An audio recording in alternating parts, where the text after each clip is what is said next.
मेरे प्रिय मित्रों, आइए 20 फरवरी 2021 भूमंज ज्योतिष पाठशाला बीजेपी स्वाध्याय प्रातः स्वाध्याय वेला दिवस 110 धन 51 संस्कृत साहित्य के 18वें ज्योतिष पाठ के 51वें दिवस में आइए प्रवेश करें।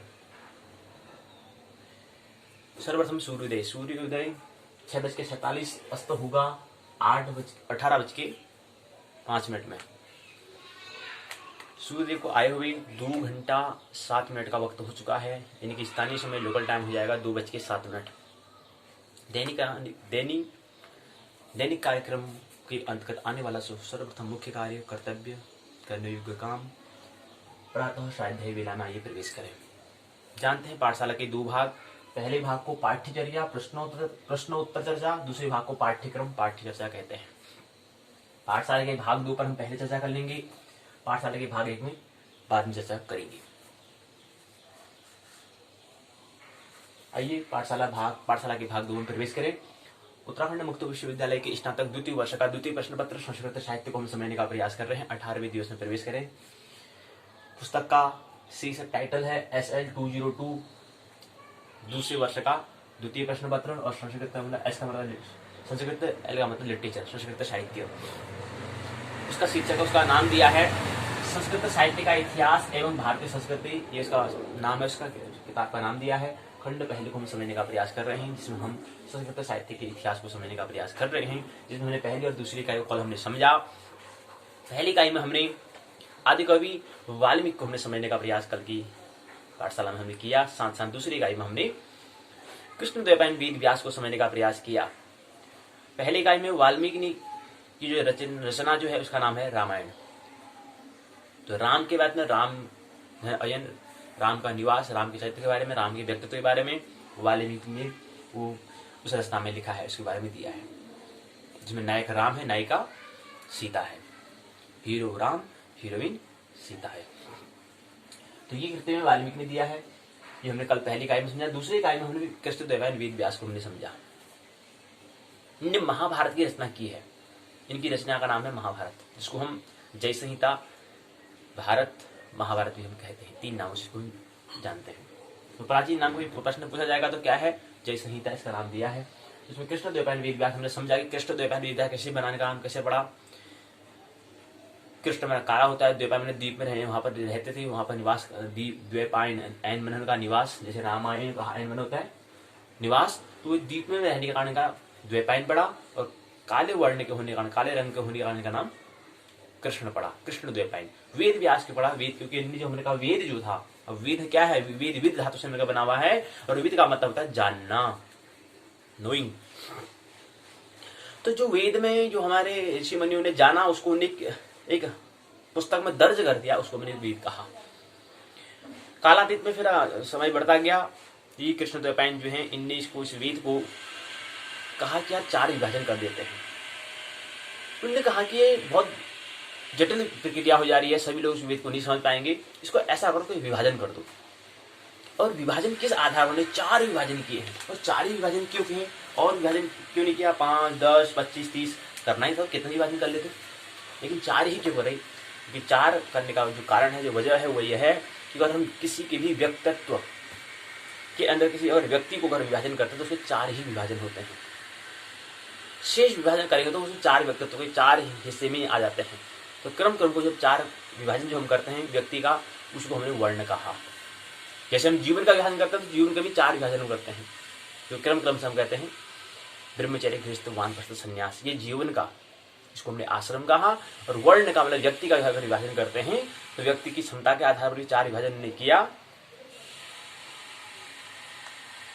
ब्राह्मण पहला, दूसरा क्षत्रिय, तीसरा वैश्य, चौथा शूद्र, ये 4 विभाजन किया। इसी को आधार रखते हुए यहाँ पर भी उसी को वर्ण के आधार पर अपने जो वर्ण है उस हिसाब से इसको समझे, वेद को समझे, मतलब ज्ञान को समझे, जो जाना गया है उसको समझे। और तभी हम कहें कि वेद संहिता है, ऐसा ख्याल न रहे। वेद में जो है जानना होता है, जानना लगातार होता है, ख्याल रहे।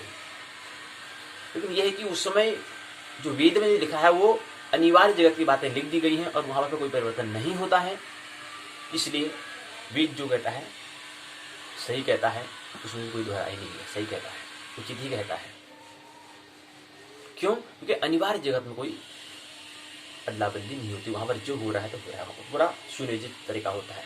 हमने कहा कि विभाजन, जैसे हमने कहा कि ज्योतिष के 3 हिस्से होते हैं, तो ज्योतिष के हमने अनिवार्य, अर्ध अनिवार्य और गैर अनिवार्य की हमने बात की, इसेंशियल, सेमी इसेंशियल और नॉन इसेंशियल की हमने बात की थी। उसी तरह वेद भी जो ज्योतिष का जो पहला जो महत्वपूर्ण भाग, जो अनिवार्य जगत है, जो इसेंशियल चीज है, जो अनिवार्य है, वो वेद में है, वो वेद में दर्ज की गई है। इसलिए वेद जो कहता है सही कहता है, सही है, क्योंकि वो अनिवार्य जगत को उन्होंने ख्याल में लिया है। अनिवार्य जगत में कोई बदली नहीं होती, वहां कोई परिवर्तन नहीं होता। तो वेद हमने देखा, तो वेद कोई संहिता ऐसा नहीं है, और संहिता है भी, ये भी ख्याल में। तो वेद में होता है जानना निरंतर। तो 4 काला समय आने बाद उन्होंने क्या करा, ई कृष्ण द्वैपायन ने क्या करा, वेद का व्यास कर दिया, विभाजन कर दिया। तो वेद का व्यास करने के कारण, विभाजन करने के कारण क्या हुआ, इनका नाम वेद व्यास पड़ गया, और पूरा नाम इनका होगा कृष्ण द्वैपायन वेद व्यास, इनका नाम हुआ। तो कल की पाठशाला में हमने पहली इकाई में हमने समझने का प्रयास किया, हम समझने का प्रयास कर रहे हैं संस्कृत साहित्य का इतिहास। क्या समझ रहे हैं हम? स्नातक द्वितीय वर्ष का जो द्वितीय प्रश्न पत्र है, इसमें हम क्या समझ रहे हैं? इसमें हमने कहा 2 बातें हम समझेंगे। पहले हम संस्कृत साहित्य का इतिहास, संस्कृत साहित्य, Sanskrit literature of history, history of Sanskrit literature, साथ साथ एवं भारतीय संस्कृति एंड इंडियन कल्चर को हम समझने का प्रयास करेंगे। 2 बिंदु पर हमारे 2 प्रसंग यहाँ पर मुख्य हैं। पहले देखते हैं कि भारतीय संस्कृति का इतिहास क्या है।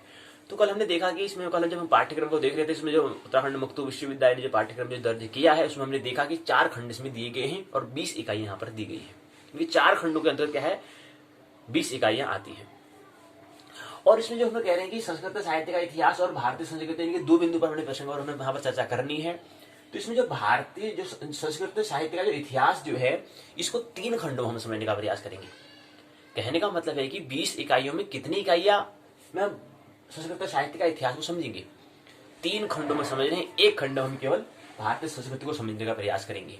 अच्छा, 3 खंडों में तो हमें समझना है कि संस्कृत साहित्य का इतिहास, 3 खंडों में भी ये समझना है, और 1 खंड में हमें ये समझना है भारतीय संस्कृति को।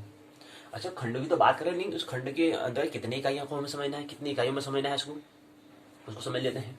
तो पहले में जो संस्कृत साहित्य इतिहास जो पहला खंड है, उसमें हमें 5 इकाइयां हमें दी गई है। तो 5 इकाइयों में कल हमें पहले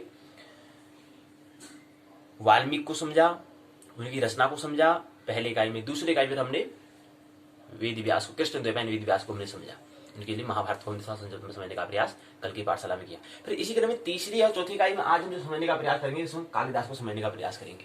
दोनों इकाई में कालिदास के बारे में हम समझने का प्रयास कर रहे हैं। तो यहाँ पर तीसरी और चौथी इकाई में भी क्या है, कालिदास के बारे में। उसके बाद 1 इकाई और आ जाती है, भारवी को हम समझने का प्रयास करेंगे। भारवी का हम समझने का प्रयास कल की पाठशाला में करेंगे। माघ को, महाकवि माघ को समझने का प्रयास करेंगे। भारवी भी इसके अगले खंड में आएगा। महाकवि माघ को हम समझने का प्रयास हम करेंगे। तो इस तरह से हमने देखा कि हम जो खंड में 3 खंड में हम संस्कृत साहित्य का इतिहास हमें समझना है। तो उसमें पहले में आद्य कवि वाल्मीकि, दूसरे इकाई में व्यास, तीसरी इकाई में कालिदास, चौथे इकाई में कालिदास का व्यक्तित्व, कालिदास के बारे में समझ, कालिदास को हमें 2 इकाई में समझना है। उसका 5वीं इकाई में महाकवि माघ को हम समझने का प्रयास करेंगे। इसी तरह से हम पहले खंड को हम विराम देंगे। दूसरे खंड में हम संस्कृत साहित्य का इतिहास लेंगे। दूसरे खंड में भी हम समझने का प्रयास कर रहे हैं। इसमें भी 5 इकाई दी गई है। भारवी, श्रीहर्ष, जयदेव, भवभूति और शूद्र का व्यक्तित्व को हम समझने का प्रयास करेंगे। इसके बाद दूसरे खंड को विराम देंगे, तीसरे खंड की ओर प्रवेश करेंगे। संस्कृत साहित्य का इतिहास, इसका भी वही है।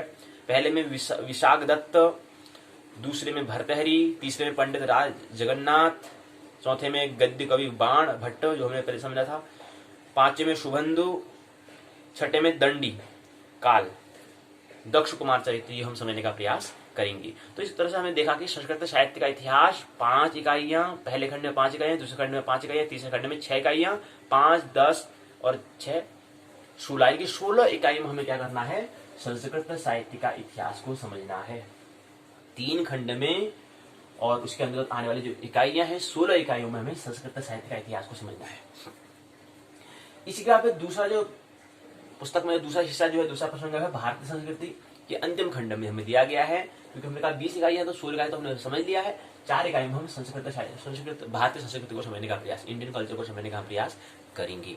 जिसमें आप इंडियन कल्चर में हम क्या समझेंगे, इंडियन कल्चर में हम समझने का प्रयास करेंगे पहले संस्कृति के बारे में, पहले इकाई में संस्कृति के विविध पक्ष होते हैं। संस्कृति किसे कहते हैं, कल्चर किसे कहते हैं, संस्कृति, ये हम समझने का प्रयास। 5 महायुगों का स्वरूप क्या होता है, उनका अर्थ क्या होता है, उनका पुरुषार्थ क्या है। पुरुषार्थ 4 होते हैं, धर्म अर्थ काम मोक्ष, उसको समझने का प्रयास दूसरी इकाई में। तीसरी इकाई में वर्णोत्पत्ति, वर्ण की उत्पत्ति और आसन की उत्पत्ति कैसे होती है, आसन की क्या व्यवस्था है, इसको समझने का प्रयास तीसरी इकाई में। चौथी इकाई में संस्कार का अर्थ, परिभाषा, स्थूल संस्कार को समझने का प्रयास हम करेंगे। इस तरह से भारतीय संस्कृति में हम ये दिया गया है, इंडियन कल्चर क्या है, इसको समझने का प्रयास हम 4 इकाई में करेंगे। और 4 इकाई को खंडों को भी विराम देंगे। फिर हम क्या करेंगे, फिर हम कहने का मतलब है 1 मार्च तक हमारा क्या हो जाएगा, ये पूरे पाठों पर हम चर्चा कर लेंगे। 2 मार्च को एक बार पुनः इस चौथे खंड को एक बार हम भारतीय संस्कृति को एक बार पुनरावृत्ति और कर लेंगे, इंडियन कल्चर को क्या है उसको समझ लेंगे एक बार 2 मार्च को। 3 मार्च को फिर हम पहले और दूसरे खंड की एक बार पुनरावृत्ति करेंगे।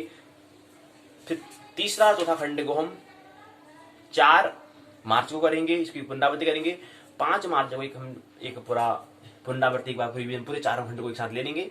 6 को एक परीक्षण कर लेंगे, यानी कि 6 मार्च 2021 को क्या होगा, संस्कृत साहित्य का इतिहास एवं भारतीय संस्कृति नामक स्नातक द्वितीय वर्ष का जो द्वितीय प्रश्न पत्र है उसको हम विराम दे देंगे। और 6 के बाद 7 मार्च 2021 से हम अगला जो तीसरा जो विषय है मनोविज्ञान पर हम चर्चा करना प्रारंभ कर देंगे, क्योंकि 7 मार्च से क्या है हम अगले प्रश्न पत्र जो है, अगला जो हमारा विषय जो है मनोविज्ञान, उसके भी 2 प्रश्न पत्र हैं, उस पर हम उसकी चर्चा करना प्रारंभ कर देंगे। वो करेंगे हम 7 मार्च 2021 से करेंगे। तो आइए आज का मुख्य प्रसंग है कालिदास का। कालिदास से हमें तीसरी इकाई को हमें समझना है, तीसरी और चौथी इकाई को समझना है, उसमें कालिदास के बारे में ही दिया है। तो इसमें क्या समझेंगे, इसमें सबसे पहले हमें समझना है इकाई तीसरी है प्रस्तावना उद्देश्य। तीसरे चरण में कालिदास का परिचय, इसके अंदर 2 बिंदु दिए गए हैं, 2 भाग हैं। पहले में एक चरण में उसको समझेंगे पहले भाग को, दूसरे भाग में रचना दी है उसको 6 बिंदु से समझने का हम प्रयास करेंगे। उद्देश्य जो है 6 उद्देश्य यहाँ पर दिए गए हैं। इसके बाद चौथे चरण में बोध प्रश्न है, 10 बोध प्रश्न को लेंगे, सारांश से बातें होंगी, पाठ्य शब्दावली इसमें तो दिया है नहीं है, निबंधात्मक सवाल 3 सवाल यहाँ पर दिए गए हैं और 3 सवालों में इकाई तीसरे को विराम देंगे। चौथे इकाई में प्रवेश करेंगे, इसमें पहला चरण प्रस्तावना, दूसरे में उद्देश्य 6 दिए गए हैं। कालिदास का व्यक्तित्व से परिचय होने का प्रयास, इसके अंदर 5 बिंदु में हम कालिदास के व्यक्तित्व को समझने का, उससे परिचय होने का प्रयास हम करेंगे 5 बिंदु में। उसके बाद चौथे में बोध प्रश्न, 6 बोध प्रश्न होता है, उसको लेने का प्रयास करेंगे। इसके बाद सारांश बातें होंगी, प्रवेश शब्दावली इसमें बिंदु दिया है, निबंधात्मक सवाल 3 निबंधात्मक सवाल के साथ करेंगे इकाई को, चौथी इकाई को भी विराम देंगे। और अंतिम इकाई 5वीं इकाई को हम कल की पाठशाला में लेंगे। तो कल की पाठशाला में हम पहले खंड को संस्कृत साहित्य का इतिहास जो पहला खंड है, दूसरे खंड भी वही समझना है संस्कृत साहित्य का इतिहास, तीसरा खंड भी हमें वही समझना है संस्कृत साहित्य का इतिहास, लेकिन क्या है पहले 5 इकाई, दूसरे में 5 इकाई, तीसरे में 6 इकाइयां है। तो 16 इकाई को ये हमें समझना है। तो खंड कल 1 को हम विराम दे देंगे और परसों को क्या करेंगे हम खंड दूसरे में प्रवेश करेंगे। आइए इसको पाठ्य उत्तराखंड मुक्त विश्वविद्यालय द्वारा जो निर्धारित जो पाठ्य पुस्तक है उससे हम समझें, इसको देखने का प्रयास। कालिदास परिचय कृतित्व इकाई की रूपरेखा है प्रस्तावना, उद्देश्य, कालिदास का परिचय, कृतित्व, सारांश, शब्दावली, अध्याय प्रश्न के उत्तर, संदर्भ ग्रंथ सूची, निबंधात्मक प्रश्न। इसमें आता है प्रस्तावना।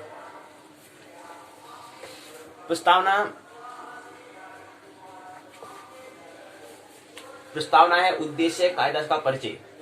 प्रस्तावना में क्या कहते हैं इसको समझें। इससे पहले हमने रामायण और महाभारत के बारे में तो हमें देख ही लिया है, इन ग्रंथों के बारे में कल हमने समझने का प्रयास किया कल की इकाई में। आज हम समझने का प्रयास करेंगे कालिदास से परिचय होने का प्रयास, उनकी कृतियों पर, उनकी जो रचना है उसको समझने का प्रयास यहाँ पर संक्षिप्त में करने का हम प्रयास करेंगे, यहाँ पर समझने का प्रयास। महाकवि कालिदास का है, संस्कृत साहित्य के कवि कुलगुरु के रूप में प्रतिष्ठित हैं। ये नाटक, महाकाव्य और ज्योतिष परंपरा में क्या है निष्णात है। इनने क्या कहा, नाटक के बारे में बता रखा है, महाकाव्य के बारे में बता रखा है, ज्योतिष के बारे में भी इनने बता रखा है कालिदास ने। इनकी कुल रचना क्या है, 7 रचना है, नहीं 8 रचना है। कुल 7 ग्रंथ की रचना, जिसमें 3 महाकाव्य, 3 नाटक और 1 ऋतुसंहार नामक ग्रंथ की रचना की है। इसके अतिरिक्त ज्योतिष शास्त्र से संबंधित इनने ज्योतिविदाभरणम नामक एक प्रसिद्ध ग्रंथ इनका दिया है, ज्योतिष के बारे में बताने का प्रयास इन्होंने किया है, उसका नाम है ज्योतिविदाभरणम नामक एक प्रसिद्ध ग्रंथ है। इन रचनाओं में वे विशेषता इनकी यह है कि इनका वर्तमान में ही कालिदास की उतनी ही प्रतिष्ठा है जितनी पहले थी, जितनी वर्तमान में जितनी पहले उतनी वर्तमान में क्या है प्रतिष्ठा है, ये इनकी विशेषता है। तो यहाँ पर हम उनकी नाट्य और साहित्य समस्त शैलियां जो है उनको वर्णन कर, उनका उनको वर्णन के प्रकार, समुचित प्रयोजन को हम समझाने का प्रयास यहाँ पर करेंगे। जो उन्हें नाटक के बारे में बता रखा है, जो उन्हें महाकाव्य के बारे में बता रखा है, जो उन्हें ज्योतिष के बारे में बता रखा है, तो 7-8 जो उनके ग्रंथ जो दिए हैं, 8 ग्रंथों को, और 9वां में है ज्योतिविदाभरणम जो है, इनकी जो रचना है, इसको हम समझने का प्रयास यहाँ पर करेंगे। उनकी शैली के बारे में, उनका स्वभाव को समझने का प्रयास इस इकाई में करेंगे। तो ये प्रस्तावना है। उद्देश्य यहाँ पर दिए हैं, 6 उद्देश्य हमको दिए गए हैं। पहले में आता है कि कालिदास और दीपशिखा कालिदास में क्या भेद है, क्योंकि कालिदास और दीपशिखा कालिदास में क्या अंतर है, यह हम समझने का प्रयास। दूसरे में कालिदास का परिचय और समझ। तीसरे में मुख्य रूप से कालिदास को किस राजा से संबंधित माना जाता है। चौथे में कालिदास के महाकाव्य की क्या विशेषता है, जो महाकाव्य ने लिखा है उसकी क्या विशेषता है, क्या और से हटकर उसमें क्या और चीज, उसमें क्या विशेष बात है, विशेष बात क्या है उसमें जो और से अलग उसको दिखाता है उसको। पांचवें में नाटक में कालिदास के नाट्य श्रेष्ठ क्यों है, उनका नाटक श्रेष्ठ क्यों है, उपमा के रूप में कालिदास को क्यों प्रसिद्धि मिली है। ये उद्देश्य यहाँ पर 6 उद्देश्य हमको दिए गए हैं। कालिदास का परिचय है, कालिदास को अगले चरण में कालिदास से परिचय होने का प्रयास। पहला आता है कालिदास के बारे में बताएंगे, पर दूसरे में वही कालिदास को बता रहे हैं कि कालिदास है क्या। कालिदास भारत और पाश्चात्य दृष्टियों में संस्कृत में सर्वमान्य कवि माने गए हैं। नाट्य की सुंदरता निरीखिए, काव्य की वर्णन छटा देखिए, गीति काव्य के सरस हृदय गारों को पढ़िए। कालिदास की प्रतिभा सर्वातिशायिनी है। उनके काव्यों में की जितनी ख्याति निश्चित है, उनकी जीवनी तथा काल का निरूपण करना उतना ही अनिश्चित है। कालिदास की जन्मभूमि के विषय में बंगाल और कश्मीर के बारे में कश्मीर से लिया जाता है कि वो वहां के हैं करके, परंतु अभी तक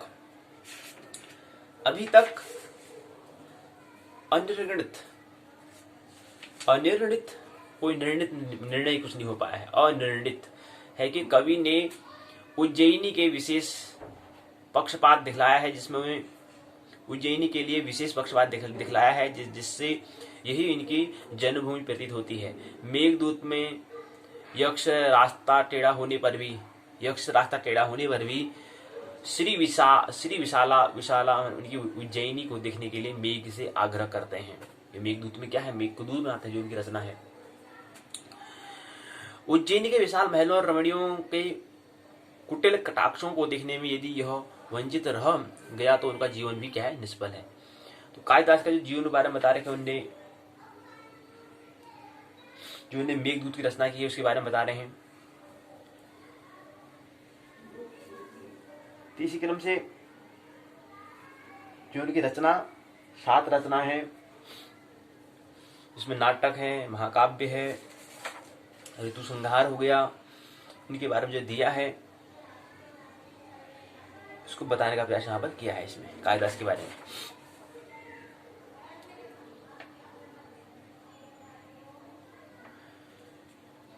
फिर आता है कि षष्ठ शतक में कालिदास के बारे में भारतीय इतिहास में विक्रम उपाधि वाले 4 राजाओं का उल्लेख आता है कि जिसमें समसामयिकी होने से कालिदास का भी समय भिन्न भिन्न सदियों में माना जाता है।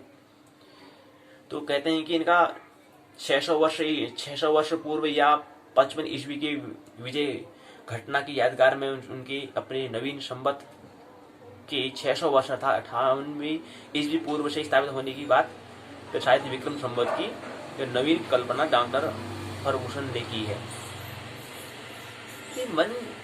तीन मत इनको बताते हैं कि कालिदास के हैं 6ठे शतक में बताए जाते हैं। दूसरा मत कहता है कि गुप्त काल में कालिदास की स्थिति मानी जाती है। तीसरे में कहते हैं कि विक्रम संवत के आरंभ में उनका समय बताया जाता है। 3 मत है कि कालिदास का जन्म कब हुआ है। कुछ इन बातों का मत का खंडन करते हैं कि नहीं भाई नहीं है, गुप्त काल में कालिदास का जन्म होता है कहते हैं, फिर उसका खंडन करते हैं। प्रथम शती में कालिदास के बारे में बताते हैं, फिर निष्कर्ष निकालते हैं। तो कोई स्पष्ट इनका नहीं है कि कब इनने जन्म लिया है। जन्म लिया कब लिया, इससे क्या फर्क पड़ता है, इससे क्या फर्क पड़ता है।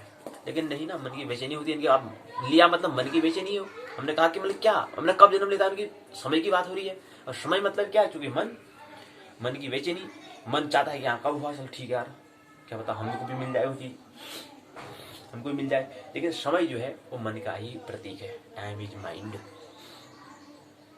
यानी कि मन की बेचैनी को दिखाता है। तो समय कभी हुआ हो जन्म, हुआ है ना, ऐसे भी एक व्यक्तित्व हो सकता है, ऐसा भी एक व्यक्ति हो सकता है, भी ऐसा इंसान भी हो सकता है जिसके अंदर जो इतनी रचना कर सकता है। उनकी रचना को हमें समझना चाहिए। समय के पीछे भाग रहे। तीसरा मत, 3 मत दे रहे हैं, एक दूसरे का मत तो खंडन कर रहे हैं, भाई ये नहीं, भाई ये भी नहीं है, भाई ये भी नहीं है, ये भी नहीं है। उससे क्या लेना देना, समय से कोई लेना देना नहीं है। जो कि ये जो 3 मत दिखा रहा है, इसका मतलब क्या है कि हाँ करे क्या भाई, मैं भाई नहीं भाई, मैंने ढूंढ लिया भाई इनको, इतना मैं बता रहा हूँ भाई, मैंने पता भाई, मैं पता कर लिया भाई, जिनने इतने पहले जन्म लिया था, क्या कर लिया इससे। तो ये यहाँ से ये दिखाता है कि जो मत कर रहे हैं, उसका मत का खंडन कर देना, उसका मतलब क्या है कि इनकी मन की बेचैनी है। नहीं तो हमें आगे बढ़ जाना चाहिए, उनका कृतित्व के बारे में देखना चाहिए, उनकी रचना क्या है, रचना को हमें समझना चाहिए। अब रचना क्या है इनकी, रचना को समझ आइए, इसलिए सुबह हम विस्तार से बात नहीं करेंगे कि उनकी जन्म कब हुआ है, रचना का समय कब था, हुआ कभी।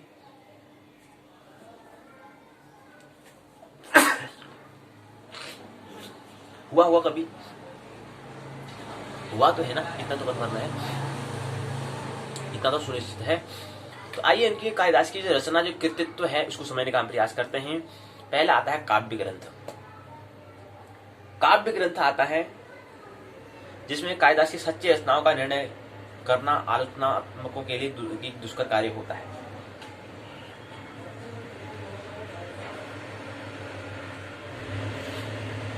क्यों होता है? क्योंकि कालिदास की काव्य जगत में ख्याति होने पर भी क्या है, अवान्तकालीन बहुत से कवियों ने कालिदास का प्रसिद्ध अभिधान धारण करके अपने व्यक्तित्व को निश्चिपा रखा है। कम से कम राजशेखर तक 10 शतक तक तीन कालिदासों की सत्ता का पूर्ण संकेत दिया गया है। फिर आप कृतित्व में जो आता है, काव्य ग्रंथ के बारे में दिया है, इसके अंदर आता है ऋतु संहार। जो इनकी रचना है, हम क्या समझ रहे हैं? हम समझ रहे हैं कि संस्कृत साहित्य का इतिहास, संस्कृत साहित्य का इतिहास में रामायण जो है वो भी संस्कृत साहित्य में आती है, महाभारत है वो भी संस्कृत साहित्य इतिहास में आता है। कालिदास ने जो अपनी रचना की है, चाहे वो ऋतु संहार हो, चाहे वो नाटक हो, उस सब की जो रचना 7-8 जो ग्रंथ की रचना की, वो भी क्या है, संस्कृत साहित्य का इतिहास में आता है। एक क्या समझ रहे हैं? साहित्य को हम समझने का प्रयास कर रहे हैं। हम क्या समझ रहे हैं? साहित्य को समझने का प्रयास कर रहे हैं। और साहित्य, वर्तमान साहित्य को समझ रहे हैं। हम क्या समझ रहे हैं? जो संस्कृत जिसमें भाषा बोली जाती थी, जिसमें संस्कृत भाषा का बोलबाला था, और संस्कृत के प्राचीन है, मतलब काफी समय हो चुका है इसको यहाँ से।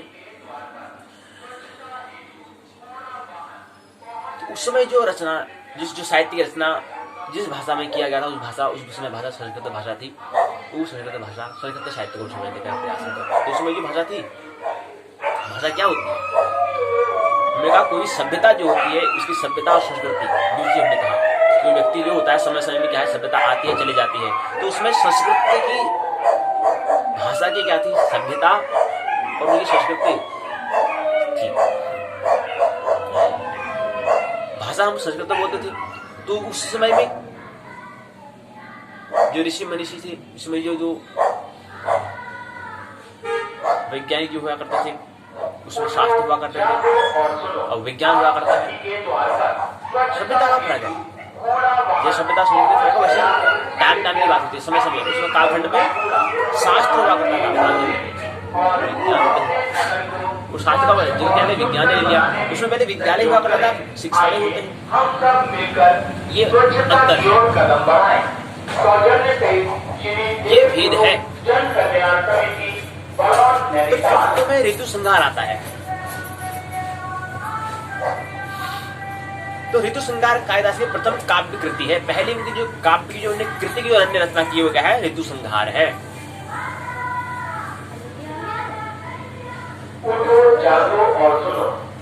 विद्वानों की दृष्टि में बाल कवि कालिदास ने काव्य कला का आरंभ ऋतु का वर्णन ऋतु संहार में क्या दिया है? ऋतु संहार में ऋतु में क्या होता है? ऋतु मतलब क्या होता है? ऋतु मतलब समय, अर्थात जहां पर 2 महीने हो जाते हैं उसको ऋतु बोलते हैं, सीजन बोलते हैं। जहां पर 2 महीने के समय अवधि को हम क्या बोलते हैं? ऋतु बोलते हैं, सीजन कहते हैं। और कितनी ऋतु होती हैं एक वर्ष में? पृथ्वी के अपने पृथ्वी अगर एक वर्ष में सूर्य के चारों ओर एक परिक्रमा करती है तो उस दिन में कितनी ऋतुआं आती हैं? 6 ऋतुआं आती हैं, 6 सीजन आते हैं। अच्छा, अभी कौन सी ऋतु है फिर? अभी शिशिर ऋतु है। शिशिर ऋतु अभी चल रही है। 6 ऋतु होती हैं, 2-2 महीने की होती हैं, तो 6 दूना 12, क्योंकि एक वर्ष में क्या है, अर्थात क्या है कि पृथ्वी क्या है, सूर्य का एक चक्कर, एक परिक्रमा करती है, उसको हम कहते हैं वर्ष, अर्थात एक वर्ष में 12 महीने होते हैं। तो ऋतु संहार के बारे में कायदा से बताते हैं। ऋतु संहार में क्या है, ऋतुओं के बारे में बताया है, सीजन के बारे में बताया है। अब बताते हैं क्या बताते हैं इसमें 6 सर्गों ने दिए गए हैं। ऋतु संहार में क्या है, 6 सर्ग के बारे में दिया है। 6 ऋतु होती है, 6 सर्ग कहा। सर्ग मतलब भाग, इनकी 6 भागों में, इनकी 6 ऋतुओं को 6 भागों में बताया है, 6 खंडों में उनको बताया है। तो यहाँ पर सर्ग कहते हैं, कोई खंड कहते हैं, कोई पर्व कहते हैं। महाभारत में कहते हैं तो उनको पर्व कहते हैं। तो यहाँ पर क्या है, सर्ग की 6 सर्गों में 6 ऋतुओं के बारे में बता रखा है। प्रारंभ उन्होंने सबसे पहले ग्रीष्म ऋतु के बारे में बताया, फिर वसंत के बारे में बताया। इस तरह से 6 ऋतु के बारे में बताया। ऋतु का बड़ा ही स्वाभाविक, अकृत्रिम तथा सरल वर्णन यहाँ पर प्रस्तुत किया है। कालिदास के कमनी शैली का यहाँ पर वाग वैदग्धी जो है, इसके बारे में यहाँ पर हमें परिचय मिलता है।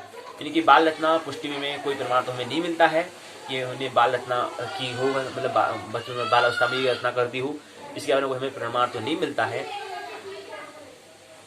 भारतीय दृष्टि ऋतु का वर्णन रूढ़िगत और सर्वथा सामंजस्यपूर्ण अलंकार ग्रंथों में उद्धरण का अभाव भी उक्त संदेश की यहाँ पर पुष्टि हमें करना प्रतीत होता है। तो पहले में ऋतु संहार, दूसरे में आता कुमार संभव।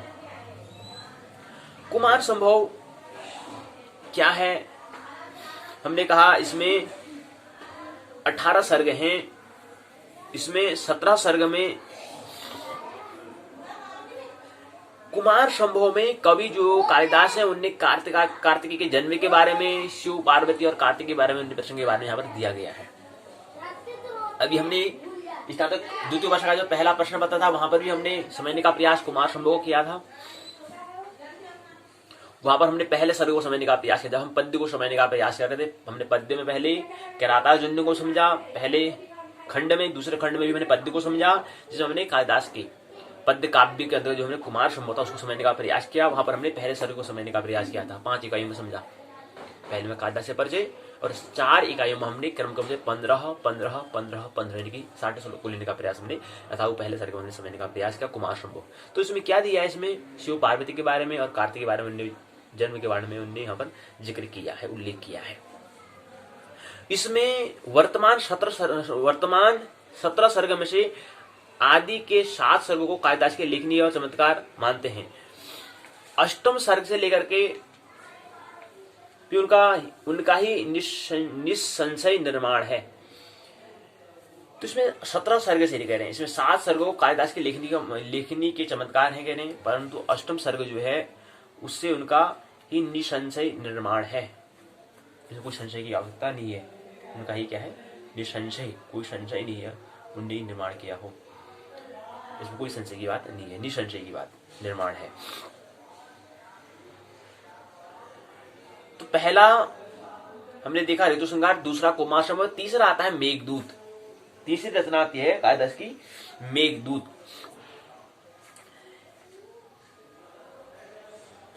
तो जो कुमार संभव से 17 सर्ग यहाँ पर बताने का प्रयास किया है। कुमार संभव में कितने सर्ग हैं, 17 सर्ग हैं। तो अगली रचना को मेघदूत है। मेघदूत में बताते कि यह कालिदास की अनुपम प्रतिभा का विलास है। वियोग विधुरा कांता के पास तथा यक्ष का मेघ के द्वारा प्रणय संदेश भेजना मौलिक कल्पना है। संभव यह है कि हनुमान को दूत बनाकर भेजने की रामायणित कथा अथवा हंसदूत की महाभारतीय कथा के द्वारा संकेत किया गया है, परंतु इसका संवैधानिक और विषयोपन्यास कवि की मौलिक सूझ के परिणाम है। तो मेघ को आदर्श बनाकर संस्कृत में निबद्ध एक विपुल काव्यमाला है। संदेश काव्य के नाम से भी विख्यात है। मेघदूत को उन्होंने क्या करा, संदेश काव्य। मेघदूत अर्थात क्या है, इसमें मेघ को दूत बनाता है, संदेश वाहक जो होता है दूत का मतलब संदेश जो बताने वाला जो हो, वाहक जो हो, बताए, उसको कहते हैं मेघदूत। तो मेघदूत को एक दूत उन्होंने बनाया है, इसी कारण इसको संदेश काव्य नाम से इसको जानते हैं, मेघदूत को विख्यात है। तो अगली रचना आती है यहीं पर, मेघदूत को हमने समझ लिया। इसी के अगला आता है रघुवंश। पहले ऋतु संहार, दूसरा कुमार संभव, तीसरा मेघदूत, चौथा रघुवंश। रघु के वंश के बारे में, अर्थात रघु मतलब होता है रघु एक राजा थे, उनके वंश के बारे में बताने का प्रयास कालिदास ने किया है।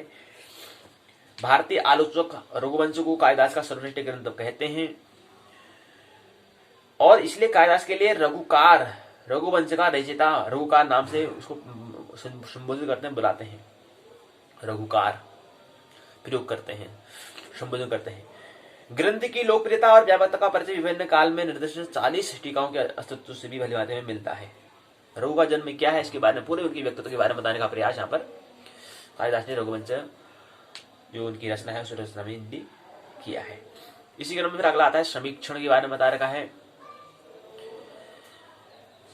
महाकवि कालिदास की कविता देववाणी का श्रृंगार है, माधुर्य और निवेश, प्रसाद की शीघ्रता, पदों की सरस और शैया, अर्थ का स्पष्ट, अलंकारों का मंजूर प्रयोग, कमनीय काव्य के समस्त लक्षण यहाँ पर कालिदास की कविता में हमें, उनका अस्तित्व में हमें दिखता है।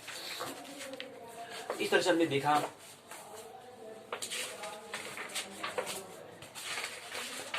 कालिदास का जो मैंने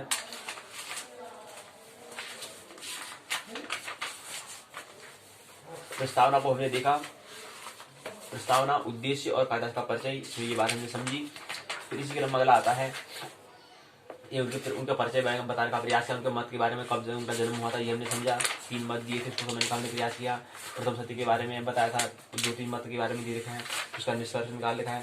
फिर कृतित्व के बारे में, जो रचना है उसके बारे में समझ रहे हैं, काव्य ग्रंथ है, ऋतु श्रृंगार के बारे में समझ रहे हैं। फिर अगला क्रम जो आता है कुमार संभव, फिर मेघदूत, फिर रघुवंश आ गया, फिर आता है समीक्षण के बारे में समझने का प्रयास करते हैं। इसी क्रम में एक प्रश्न आता है, प्रश्न आता है बताइए कालिदास किस रीति के प्रयोक्ता हैं, पहला प्रश्न। दूसरा प्रश्न है कालिदास के कितने महाकाव्य की रचना की है, कालिदास ने कितने महाकाव्यों की रचना की है। प्रश्न देखो कि कालिदास ने कितने महाकाव्यों की रचना की है, कितने महाकाव्य। अगला प्रश्न है कालिदास ने कितने नाटकों की रचना की है। ऋतु संहार किसकी रचना है।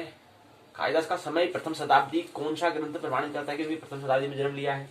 दूसरा कनिष्क किस वंश का शासक था। कुमार संभव महाकाव्य में कितने सर्गे दिए हैं भाई, बताइए कितने सर्गे हैं। कालिदास के मेघदूत में कितने दूत, कालिदास ने मेघदूत जो ग्रंथ है में किसे दूत बनाया है। दिलीप की गौ सेवा का वर्णन किस ग्रंथ में है। रघुवंश महाकाव्य में कितने सर्गे दिए गए हैं। तो यहीं पर ही बात प्रश्न पूछे, 10 प्रश्न पूछे, इनको हम अगले राउंड में इसको लेने का प्रयास करेंगे। सारांश बातें इसको इकाई की सारांश में बातें समझें।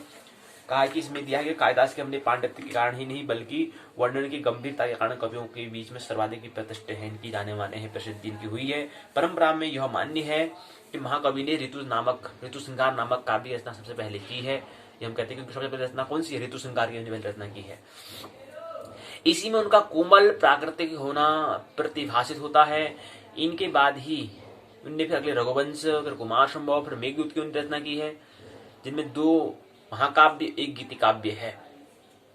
ये वेदर्भी रीति के सबल प्रवक्ता हैं। उपमा कालिदास के काव्य एवं नाटकों का मुकुट है। वस्तुतः उन्होंने दर्शन से लेकर समस्त बौद्धिक पराकाष्ठाओं के दृष्टि से अपनी रचना में सभी आकर्षण उत्पन्न किया है। फिर भी नितांत साहित्यक होकर भी श्रृंगार परक, प्रकृति परक और उपमा परक वर्णन का अत्यधिक विश्वस्त दिखाई देता है, विश्व स्थित दिखाई देता है। उन्होंने अभिनय वस्तु को सजीवता के साथ चित्र करने में कोई कसार नहीं छोड़ रखा है। रसमय और सुकुमार अलंकारों के सुंदर प्रयोग, सामासिक पदों में सरसता इत्यादि कालिदास की महनीय विशेषता है। अल्प शब्दों में विहंग भावों की अभिव्यक्ति उनका प्रधान गुण है। ये हमने समझने का प्रयास कालिदास का परिचय, समय, उनके समय निर्णय में विविध मतों का अवलोकन करके हमने महाकवि की विविध वर्ण शैली को हमने समझने का प्रयास इस इकाई में किया। अध्याय प्रश्न जो आगे पूछे गए हैं उनका उत्तर यहाँ पर दिया गया है। ये बहुत प्रश्न इसके उत्तर हमें दिए गए हैं। सारांश बातें समझिए। अध्याय प्रश्न को उत्तर, संदर्भ ग्रंथ सूची, निबंधात्मक प्रश्न पूछा है। महाकवि कालिदास का जीवन परिचय लिखिए। दूसरा प्रश्न, विभिन्न मतों के अनुसार कालिदास का काल निर्णय कीजिए। तीसरा है, कालिदास की रचना पर एक निबंध ऐसे लिखिए। तो यहीं पर क्या है, इकाई तीसरे को विराम दें। आइए चौथी इकाई में प्रवेश करें। चौथी इकाई में है काव्य कालिदास का व्यक्तित्व को और हम समझने का प्रयास हम करते हैं। कालिदास के काव्य, नाटक कला एवं उनकी उपमा कालिदास्य के बारे में इस इकाई का नाम दिया गया है। इसमें क्या बातें समझेंगे, सबसे पहले कालिदास का काव्य और नाटक कला और साथ साथ उपमा कालिदास्य को हम समझने का प्रयास यहाँ करेंगे। प्रस्तावना है इकाई की रूपरेखा। प्रस्तावना, उद्देश्य, वर्णिक विषय, उपमा कालिदास्य, सारांश, शब्दावली, अध्याय प्रश्न का उत्तर है, संदर्भ ग्रंथ सूची, निबंधात्मक प्रश्न पूछे गए। प्रस्तावना में क्या दिया है, पहले प्रस्तावना समझें। संस्कृत साहित्य के इतिहास अगर वह वर्णन करने का हम प्रयास कर रहे हैं, संस्कृत साहित्य के इतिहास को हम समझने का प्रयास कर रहे हैं। चौथी इकाई में हम प्रवेश कर रहे हैं, जिसमें हमने इससे पहली इकाई में सबसे पहले हमने आदि कवि वाल्मीकि को हमने समझने का प्रयास किया, जिनकी रचना रामायण थी। दूसरी इकाई में फिर हमने इसी क्रम में, क्योंकि भारतीय संस्कृत साहित्य के इतिहास को समझने का प्रयास कर रहे थे, द्वितीय इकाई में हमने कृष्णदेवराय वेद व्यास को समझने का प्रयास किया, उनकी रचना महाभारत। तो इसी क्रम में हम तीसरी इकाई में प्रवेश किए, वहां पर हमने कालिदास से हमने परिचय होने का, उनसे परिचय होने का हमने प्रयास किया। इसी क्रम में अब चौथी इकाई में हम प्रवेश कर रहे हैं। इसमें भी हम क्या है, कालिदास के व्यक्तित्व को और समझने का हम प्रयास कर रहे हैं। यहां पर इस इकाई में हम कवियों की गणना श्रृंखला में प्रथम स्थान पर किए जाने वाले कवि कालिदास की नाटक कला, उनके उपमा प्रयोग से संबंधित वर्णन प्रस्तुत करने का प्रयास करेंगे। उपमा कालिदास्य को एक सूक्त दिया है, कहे बताइए कि कालिदास को उपमा कालिदास्य को सिद्ध कीजिए। तो उपमा वाले क्या है कि उन्हें उपमा का प्रयोग करते हैं, इसलिए इसका नाम का उपमा कालिदास्य पड़ता है। महाकवि कालिदास संस्कृत साहित्य के कवि कुलगुरु के रूप में प्रतिष्ठित हैं। नाटक, महाकाव्य ज्योतिष वर्मा के बारे में जिक्र किया है, उसके बारे में बता रखा। कुल 7 रचना के बाद 7 ग्रंथ की रचना की है। 3 महाकाव्य हैं, 3 नाटक हैं, 1 ऋतु संहार है। 3 महाकाव्य, 3 नाटक, 1 ऋतु संहार नामक ग्रंथ है। 3 3 6 7, लेकिन एक क्या है, खंड काव्य भी तो है, जो 7 मिलकर के 8 क्या होते हैं, इनकी रचना होती है। और 9 में ज्योतिष शास्त्र के बारे में बता रखा था, इनकी 9 रचना है। रचनाओं की विशेषता, उनके कारण वर्तमान में कालिदास की उनकी प्रतिष्ठा, उनके जो है वर्तमान में है, वो जो उनकी जो पहली प्रतिष्ठा थी वही अभी वर्तमान में भी है। तो यहाँ पर उनके नाटकीय और साहित्य के समस्त शैलियों का वर्णन, उनका वर्णन के प्रकार को यहाँ पर उनका प्रयोजन क्या था, उनको बताने का प्रयास हम इस इकाई में करेंगे। इसको समझने का प्रयास इकाई में करेंगे, चौथी इकाई में करेंगे। उद्देश्य यहाँ पर दिया है, 6 उद्देश्य हमको दिए हैं। पहली बात है, कालिदास के कितने नाटक हैं, कालिदास के नाटकों में किस प्रकार की कथा वस्तु का परिणय किया जाता है, मुख्य रूप से कालिदास किस शैली के कवि हैं, कालिदास के महाकाव्य की क्या विशेषता है, नाटकों में कालिदास के नाटक श्रेष्ठ क्यों है, नाटकों में उपमा के लिए कालिदास का ग्रंथ क्यों प्रसिद्ध है, उपमा के लिए कालिदास क्यों प्रसिद्ध है, उपमा के लिए। ये उद्देश्य यहाँ पर 6 उद्देश्य। अगला प्रश्न आता है वर्णीय विषय। उपमा कालिदास्य, एक सूत्र है, उपमा कालिदास्य के बारे में बताइए, उनको उपमा कालिदास्य क्यों कहते हैं। काव्य में अलंकार प्रयोग के विषय में ध्वनिवादी आचार्य आनंदवर्धन ने एक बड़ी रहस्यमय उक्ति प्रस्तुत की है। उक्ति रसाक्षिप्त तया यस्य बंधव शब्द क्रियो भवेत अप्रथंग यत्न निर्वर्तयः सो अलंकारो ध्वनो मतः। रस के द्वारा आश्रित होने के कारण जिसका बंध या निर्माण शक्य होता है और जिसकी सिद्धि में किसी प्रकार के पृथक प्रयत्न की आवश्यकता नहीं होती है, वही सच्चा अलंकार ध्वनिवादियों का यही मत है। प्रथम होती है रस की अनुभूति, तदंतर होती है उनकी अलंकृत अभिव्यक्ति। रसानुभूति और तथा शब्द अभिव्यक्ति दोनों ही एक ही प्रयास के परिणत फल होते हैं। कोई कलाकार जिस चित्त प्रयास द्वारा रस विधारण करता है, उसी चित्त प्रयास द्वारा अलंकार आदियों के माध्यम से रस प्रस्फुटन करता है, उसके लिए उसे किसी प्रकार के पृथक प्रयास करने की जरूरत ही नहीं होती। रस संवेग द्वारा ही अलंकार के स्वतः प्रकाशन का यह सिद्धांत ध्वनिवादियों को ही नहीं मान्य, परंतु प्रख्यात आलोचक क्रोचे भी इससे पूर्णतः सहमत हैं। तो बताया कि रसाक्षिप्तया एक उन्हें रहस्यमय उक्ति प्रस्तुति की है आनंदवर्धन ने की है। आचार्य ध्वनिवादी जो है आनंदवर्धन ने एक बात कहा कि उपमा काव्याशिष्य के बारे में हम समझने का प्रयास करें तो उसने काव्य में अलंकार प्रयोग के विषय में ध्वनिवादी आचार्य आनंदवर्धन ने अपनी उक्ति बताया, एक विचार बताया। उस विचार का नाम है रसा क्षिप्त तया यस्य बंधः शब्द क्रियो भवेत् अप्रतकः यत्न निर्वर्तयः सु अलंकारो ध्वनौ मतः। तो मेरा मत ये है, कहते हैं, ये हमने समझने का प्रयास किया। अगले में भी और प्रसंग आता है कि महाकवि कालिदास की अद्वैतवादी थी, इसके बारे में एक सूत्रवादी ने समझाने का प्रयास हमने किया है। तो ये हमारा प्रस्तावना उद्देश्य वर्ण विषय के बारे में उपमा कालिदास के बारे में समझने का प्रयास हमने यहाँ पर किया। ये उक्ति यहाँ पर दी गई उनकी आनंदवर्धन के बारे में। अगला बताने का प्रयास यहाँ पर किया है कि महाकवि जो कालिदास है उनके अद्वैतवादी थे। उसको कैसे बताने का प्रयास, उनको बताया कि वाक तथा अर्थ का काव्य के अंतर्निहित भाव वस्तु और उनके अभिव्यंजक शब्द पर नित्य संबंध है। जैसे विश्व सृष्टि के आदि माता पिता पार्वती और परमेश्वर हैं। परमेश्वर का त्रिगुणात्मक शक्ति ही क्या है, विशुद्ध चिंतन शिव की विश्व में अभिव्यक्ति का कारण बनती है। विश्व सृष्टि के आदि माता पिता पार्वती और परमेश्वर का क्या है, त्रिगुणात्मक शक्ति ही क्या है, विशुद्ध चिन्मय शिव की विश्व में अभिव्यक्ति का कारण बनती है। ये सूत्र बताने का प्रयास किया। तो अगला इसी क्रम में एक अगले सूत्र से बताने का प्रयास हमने किया है कालिदास के बारे में, उपमा कालिदास के बारे में। तो कभी आ जाएगी उपमा कालिदास के बारे में, उसके बारे में विस्तार से बताइए क्या है। तो उसके बारे में एक दो सूत्र में बताना पड़ेगा, मत बताना पड़ेगा, एक मत दो मत दे देंगे, जिसको हम बता देंगे। इसलिए हम इसको उपमा कालिदास से हम प्रश्न बनता है। तो फिर एक सूत्र दिया, इसके बारे में बताने का प्रयास, उपमा कालिदास हम समझने का प्रयास समझाने के लिए इस सूत्र का प्रयोग यहाँ पर किया है। तो यहाँ तक बात पूर्ण होती है। फिर अगला आता है पात्र का चित्रण करते हैं। कालिदास के पात्र जीवनी शक्ति के समस्त जीते जागते प्राणी हैं। उनकी शकुंतला प्रकृति की कन्या आश्रम की निसर्ग बालिका है, जिसके जीवन को बाह्य प्रकृति ने अपने प्रभाव से कोमल और स्निग्ध बना रखा है। हिमालय की पुत्री पार्वती तपस्या और पतिव्रता का अपूर्व प्रतीक है, जिसके कठोर तपस्या के आगे ऋषिजन भी क्या अपना माथा टेक देते हैं। धीरता की मूर्त धारणी चपल प्रेम की प्रतिमा मालविका, उन्मत्त प्रेम की अधिकारिणी उर्वशी, पारस्परिक ईर्षा और प्रणयमान की प्रतिनिधि इरावती संस्कृत साहित्य के अविस्मरणीय स्त्री पात्र हैं। तो उनके पात्र जो भी उनकी रचना जो सात रचना जो साथ में कहा था कि खंड काव्य 8 और ज्योतिष के बारे में जो रचना लिखी उसके बारे में हम प्रसंग बता रहे हैं। उसमें जो पात्र के बारे में जो पात्र है उनके बारे में उनकी चरित्र का चित्रण करने का प्रयास हमें किया है। जैसे विज्ञान शाकुंतल में शकुंतला के बारे में है, हमें कुमार श्रमों में शिव पार्वती के बारे में जिक्र किया, तो पार्वती के बारे में बता रखा है। इस तरह से हमने पात्रों का चरित्र के बारे में यहाँ पर हमें समझने का प्रयास इस बिंदु में कर रहे हैं। तो ये बताने का प्रयास यहाँ पर किया है। फिर अगर यहाँ तक बात पूर्ण हो जाती है, फिर अगला प्रश्न आता है प्रकृति का वर्णन करना। प्रकृति का वर्णन कैसे किया है हमने? कालिदास जो है प्रकृति देवी के प्रवीण पुरोहित हैं।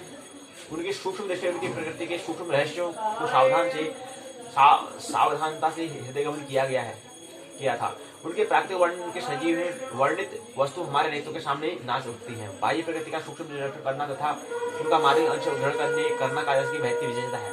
मनुष्य और प्रकृति दोनों का मंजूर संपर्क और अद्भुत एक रस्ता दिखाकर कवि ने प्रकृति के भीतर स्फुरित होने वाले हृदय को पहचाना है। भारतीय प्राकृतिक वर्णनों में एक विचित्रता है। पाश्चात्य कवियों के वर्णन प्रायः क्या है अवर्णनीय होते हैं, परंतु संस्कृत कवियों के वर्णन क्या है अलंकृत होते हैं। महाकवि जो है प्रकृति को सुंदर अलंकारों से सजाकर पाठकों के सामने लाते हैं। कालिदास का वर्णन नितांत सूक्ष्म और सुंदर और संश्लिष्ट रूप से होते हैं। अब कह रहे हैं कि क्या है कि जो भारतीय प्राकृतिक वर्णों में एक विचित्रता ये होती है कि पाश्चात्य में क्या होती है कवियों जो पाश्चात्य में जो मस्तिष्क तल पर जो स्थित है, पाश्चात्य में पश्चिम से मतलब नहीं होता है। पाश्चात्य में जो मस्तिष्क तल पर सोचता है, जो चिंतन किया जाता है कि मस्तिष्क ही सब कुछ है, चिंतन करता है, मस्तिष्क से समझता है, उसकी बात कर रहे हैं। कुछ पश्चिम में भी ऐसे ही है, क्योंकि वहाँ विज्ञान जो मस्तिष्क से संबंधित है। चिंतन मन अगर नहीं करेंगे तो विज्ञान का जन्म नहीं होता है। लेकिन अब यहाँ पर काव्य के लिए तो मस्तिष्क की आवश्यकता होती नहीं, हृदय की आवश्यकता होती है। तो बता रहे हैं कि जो भारतीय प्राकृतिक जो वर्णन में एक विचित्रता ये है, पाश्चात्य में क्या है, पाश्चात्य कवियों के वर्णन प्राय क्या है अवर्णनीय होते हैं। अवर्णनीय आवरणहीन होते हैं, आवरणहीन होते हैं। परंतु संस्कृत कवियों के वर्णन क्या है, अलंकृत होते हैं। अलंकरोति थी अलंकार, अलंकारों का प्रयोग वहां पर होता है। लेकिन क्या है, जो पाश्चात्य था, जो मस्तिष्क तल पर होते वो क्या है, अलंकारों का प्रयोग, वो अलंकृत नहीं होते हैं। तो ये थोड़ा फर्क हम देखते हैं, क्योंकि थोड़ा भारतीय संस्कृति में तो आप देखते हैं कि यहाँ पर भाव तल पर उसको मतलब थोड़ा विचार को नीचे ले जाने का प्रयास हृदय तक किया गया है। लेकिन भारत में भी पूरा प्रयास पूर्ण नहीं हुआ है, इसको फिर नाभि तक हमें ले जाना होता है, क्योंकि जीवन का और शरीर का केंद्र नाभि, वहां तक विचारों में ले जाना होता है। तो वहां से काव्य और कला का जन्म होता है। तो भारत का भी विशेष यहाँ पर योगदान नहीं रहा नाभि तक जाने में उस बात को। तो विचार में जो करना मस्तिष्क से वही नहीं करना उसको, फिर उसको और हृदय में, फिर हृदय का मूल बात उसको फिर नाभि तक में ले जाना है। तब जाकर उसमें क्या आता है, कला, तो जाकर निखार उसमें आता है, तो फिर रसो वैसे आता है। कालिदास के वर्णन नितांत सूक्ष्म विधा है। तो इसके बारे में मेघदूत के बारे में बताया। मेघदूत भारतीय कवि की अद्भुत प्रतिभा के द्वारा विचित्र भारत श्री का एक नितांत सरस चित्रण है। ऋतु संकार में समझ ऋतु अपने विशिष्ट रूप से प्रस्तुत होकर पाठकों का क्या करते हैं, पाठकों का मनोरंजन करते हैं। तो ये हमने समझने का प्रयास था, क्या किया हमने, प्रकृति का वर्णन जो कालिदास ने अपनी रचना में किया, उसको समझने का प्रयास हमने किया। फिर ये प्रसंग चलता है आगे को, तो यही पर क्या है, वो प्रसंग पूर्ण होता है प्रकृति का वर्णन के बारे में। तो अगला आता है कालिदास की राष्ट्र मंगल भावना। अगले में उनका जो रचना की उसमें उनकी राष्ट्र के प्रति क्या है, देश के प्रति कैसे भावना है, तो कह रही कि मंगल उनकी भावना है। मंगल भाव से ही भावना बना है, मतलब भाव मतलब विचार, यानी कि हृदय तल पर क्या सोचते हैं, विचार नहीं, हृदय तल पर जो हमारा जो है, जो हृदय से संबंधित हमारा, उसको हम कहते हैं भाव, और भावना बना है। तो उनका भाव मतलब क्या है, यानी कि मन के तल पर उनका क्या है, आचरण से क्या है, उसके अंदर मन से क्या सोचते हैं। तो कालिदास की राष्ट्र मंगल भावना है, इनके बारे में हमने देखा कि उनके रचना पता चलता है कि उनकी क्या है, राष्ट्र के बारे में मंगल भावना उनकी है, मतलब जय हो, अच्छा हो, हमेशा अच्छा हो, मतलब मंगल की भावना उनको उनकी रचना में हमें दृष्टिगोचर होती है। अब कैसे होती है इसको समझे। इसमें आता है कि भारतवर्ष एक क्या है, अखंड राष्ट्र है। भारतवर्ष क्या है, अखंड राष्ट्र है। इसका विशाल विस्तृत देश के नाना प्रांतों में भाषा तथा स्थानीय वेशभूषा की इतनी विभिन्नता दृष्टिगोचर होती है कि बाह्य दृष्टि देखने वाले को विश्वास ही नहीं होता कि देश में समस्ता का साम्राज्य है, साम्राज्य है, अखंडता का बोलबाला है। परंतु बाहरी आवरण को हटाकर निखरने वालों की दृष्टि में उनकी सांस्कृतिक एकता और अभिन्नता का परिचय पद पद पर मिलता है। कालिदास भारतीय संस्कृति के हृदय थे, क्योंकि हृदय काव्य के लिए हमें हृदय की आवश्यकता होती है। तो हृदय थे, सही बोल रहे हैं कि कालिदास भारतीय संस्कृति के हृदय है, जो उन्होंने काव्य की रचना की है। उनकी कविता में हमारी सभ्यता झलकती है। उनके नाटक की हमारी संस्कृति विश्व की रंगमंच पर अपना भव्य रूप से दिखाती है। उनकी वाणी राष्ट्रीय भाव और भावना से उत्पन्न होती है। इतिहास साक्ष्य इनकी गवाह है। इसी महागाथा कालिदास ने आज से 150 वर्ष पहले जब भारत पाषाण जगत के संपर्क में आया, तब इस देश के सरस हृदय कोमल वाणी तथा उदात्त भावना द्वारा प्रथम परिचय पाश्चात्य संसार को दिया, पाश्चात्य संसार को दिया। आज भी हम इसी महाकवि की वाणी से स्फूर्ति तथा प्रेरणा पाकर अपने समाज को सुधार सकते हैं, अपना व्यक्तित्व कल्याण संपन्न कर सकते हैं। कालिदास ने अखंड भारतीय राष्ट्र की स्मृति विज्ञान शाकुंतल की नादी में की है। कविवर ने शंकर की अष्टमूर्तियों का उल्लेख यहाँ पर किया है। कविवर ने शंकर की अष्टमूर्ति मतलब 8 मूर्तियों के बारे में यहाँ पर किया है।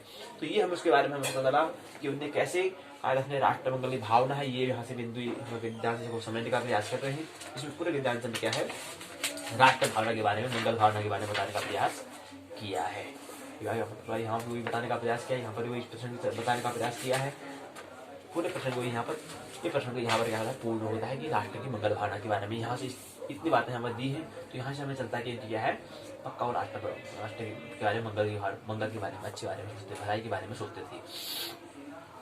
फिर यही अगला आता है कालिदास शिव संदेश के बारे में आता है। कहते हैं कि राष्ट्र मंगल था विश्व कल्याण का मंजुल सामरस्य कालिदास के काव्य में दृष्टिगोचर होता है। इस महाकवि की वाणी में जिस प्रकार आदि कवि वाल्मीकि की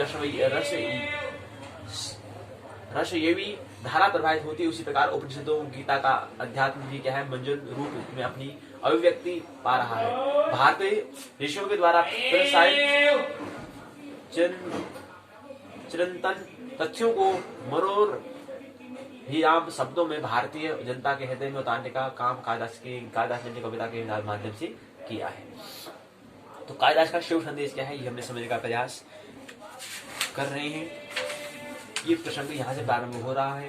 राष्ट्रमंगल और विश्व कल्याण का मंजूर सामरस्य कालिदास के काव्यों में दृष्टिगोचर होता है। तो ये बातें दी गई, सूत्र के माध्यम से इसको बताने का प्रयास हमने किया है कि कालिदास से विश्व शिव का संदेश क्या है, कालिदास का शिव संदेश क्या है, ये हम समझने का प्रयास यहाँ पर भी हम समझने का प्रयास किया है।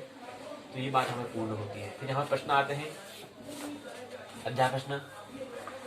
पहला प्रश्न आता है कि वागर्थावित संप्रतक्तो वागर्थे प्रतिपत्तये जैसे स्थान की पूर्ति करो। अगला आता है रिक्त स्थान वंदे पार्वती परमेश्वरौ। अगला आता है या सृष्टि सृष्ट राज्ञा बहति विधिहुतम। फिर क्या है आगे, रिक्त स्थान की पूर्ति करो। अगला आता है उपमा कालिदासस्य के बारे में बताओ। अगला आता है दंडिनः पद लालित्यम माद्ये संति तयो गुणाः। सही विकल्प सही है, विकल्प चुनना है, बताओ चार में से कोई एक। पहला है शकुंतला नायक है। शाकुंतलम क्या है, नायक। अभिज्ञान शाकुंतलम का नायक कौन है? शाकुंतलम का नायक किस कोटि का है? दुष्यंत किस वंश का राजा था? ये हमें प्रश्न पूछिए। इसी पर क्या है, 6 प्रश्न यहाँ पर दिए गए हैं। सारांश से बातें आती है, इस इकाई की चौथी इकाई की सारांश वाली बातें समझते हैं।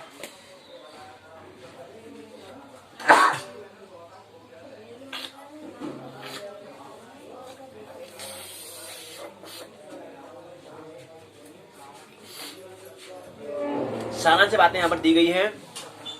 साहित्य की भाषा में अद्वैय योग रहता है। हमने ये जाना कि साहित्य की भाषा में क्या अद्वैय योग रहता है। अभिव्यक्त अलंकार भाषा का समस्त सौंदर्य कटक कुंडलाविदित कटक कुंडलावदिवतु कहीं बाहर से जुड़ा हुआ नहीं रहता है। प्रत्युत और काव्य पुरुष का स्वाभाविक देह धर्म होता है। अभिनव गुप्त ने भी स्पष्ट शब्दों में कहा है, न तेषाम बहिरंगत्वम रसाभिव्यक्तयो। न तेषाम बहिरंगत्वम रसाभिव्यक्तयो। इस विषय में महाकवि कालिदास ने भी अपनी अद्वैतवादी थे, ये हमें देखने को मिलता है। तो कहते हैं कि वागर्थाविप संप्रकृतौ वागर प्रतिपत्तये जगतः पितरौ वंदे पार्वती परमेश्वरौ। वाक का अर्थ था, वाक तथा अर्थ का काव्य के अंतर्निहित भाव वस्तु एवं उनके अभिव्यक्ति शब्द का परस्पर नित्य संबंध है। जैसे विश्व सृष्टि के आदि माता पिता पार्वती और परमेश्वर का त्रिगुणात्मक शक्ति ही क्या है, विशुद्ध चिन्मय शिव की विश्व में अभिव्यक्ति का कारण बनती है। शिव के आश्रय बिना शक्ति की लीला नहीं है। शक्ति के बिना शिव का कोई अस्तित्व नहीं है, इसलिए हम शिव और शक्ति कहते हैं। हम कहते हैं ना, विवाह के बाद क्या है, पुरुष क्या है, व्यक्ति क्या है, वो पूर्ण हो जाता है। पुरुष क्या है, शिव, और स्त्री क्या है, शक्ति। और शिव और शक्ति से क्या है, व्यक्ति पूर्ण होता है। इनकी विवाह से हम कहते हैं, विवाह होने से व्यक्ति क्या है, पूर्ण हो जाता है। हो पाता नहीं हो पाता, लेकिन एक अवसर मिल जाता है कि पूर्ण होने का, एक अपॉर्चुनिटी मिल जाती है पूर्ण होने का।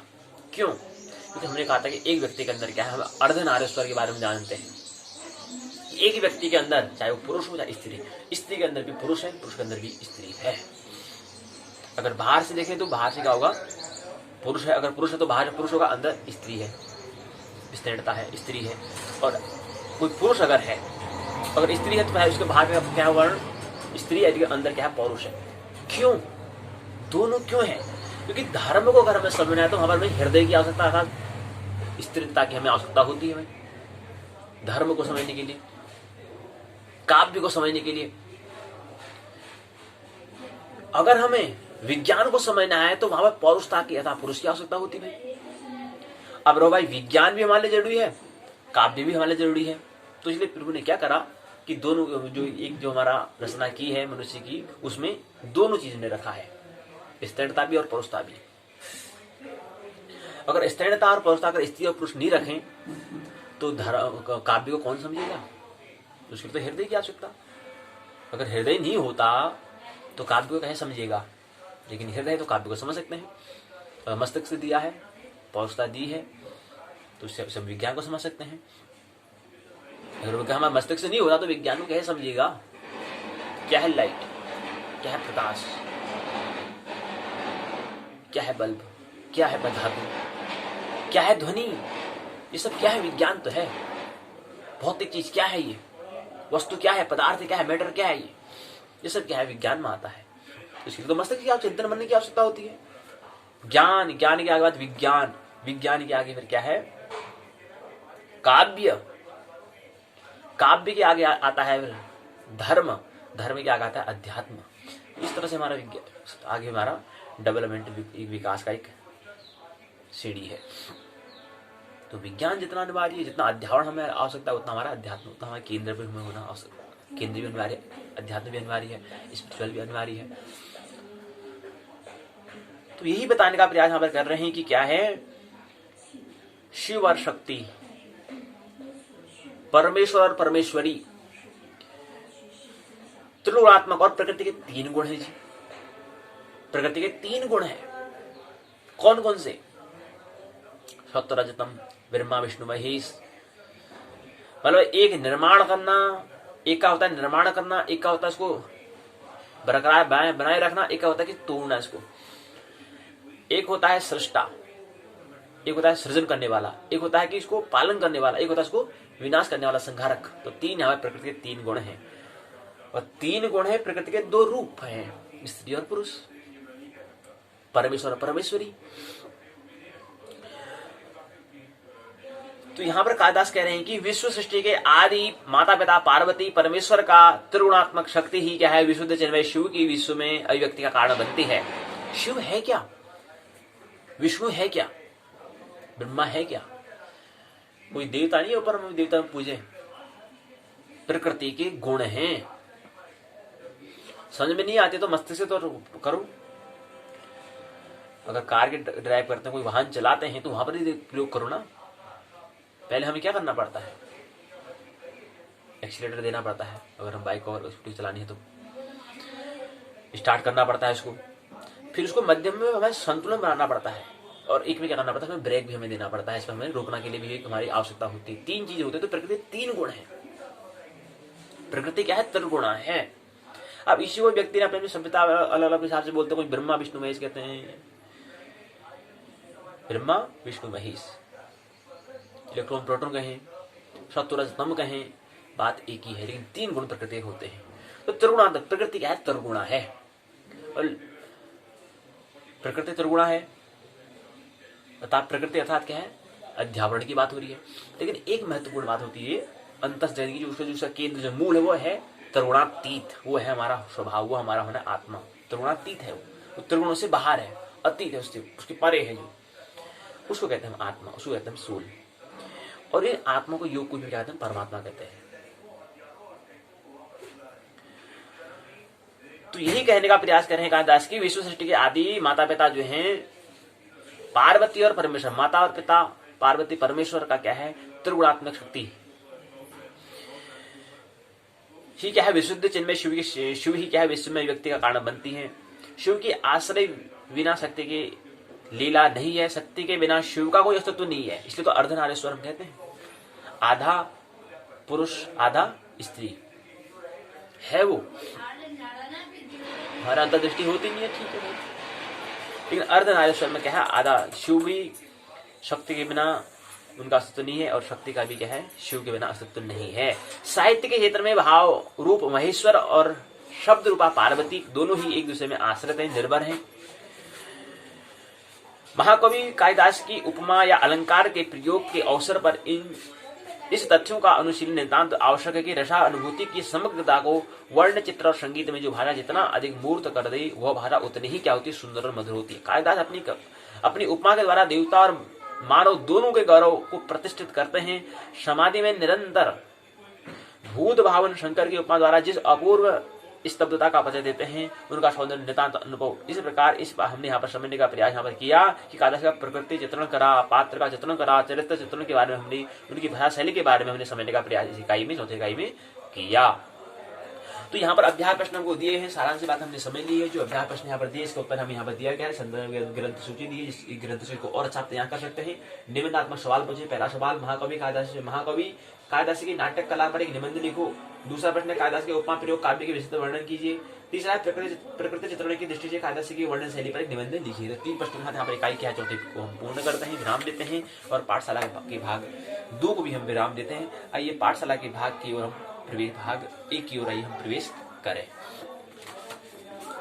कल की पाठशाला में एक बार समझ लें। कल की पाठशाला में हम महाकवि उपमा को हम समझने का प्रयास करेंगे। कल की पाठशाला में एक ही इकाई पर हम चर्चा करेंगे और साथ ही साथ हम क्या समझ रहे हैं, संस्कृत साहित्य का इतिहास को हम समझ रहे हैं, एक तरह से हम साहित्य को हम समझ रहे हैं। साहित्य हमने कहा 3 चीजें महत्वपूर्ण होती है, साहित्य, संगीत और कला। साहित्य मतलब शास्त्र, साहित्य मतलब शब्द, साहित्य मतलब साहित्य, जहां पर हित की भावना को हम शब्दों के माध्यम से व्यक्त करते हैं, वो है साहित्य। साहित्य के बाद है संगीत, जो शब्द नहीं है, केवल ध्वनि है, जहां पर कोई शब्द नहीं है, ध्वनि है बस, नाद जहां पर है। शब्द अर्थात साहित्य, संगीत अर्थात ध्वनि अर्थात साउंड अर्थात म्यूजिक, संगीत, साहित्य, संगीत, कला, नृत्य, झूमना, नाचना, गाना, चित्रकारी, पेंटिंग जो है, ये सब क्या है, कला में आता है। हुनर, कौशल।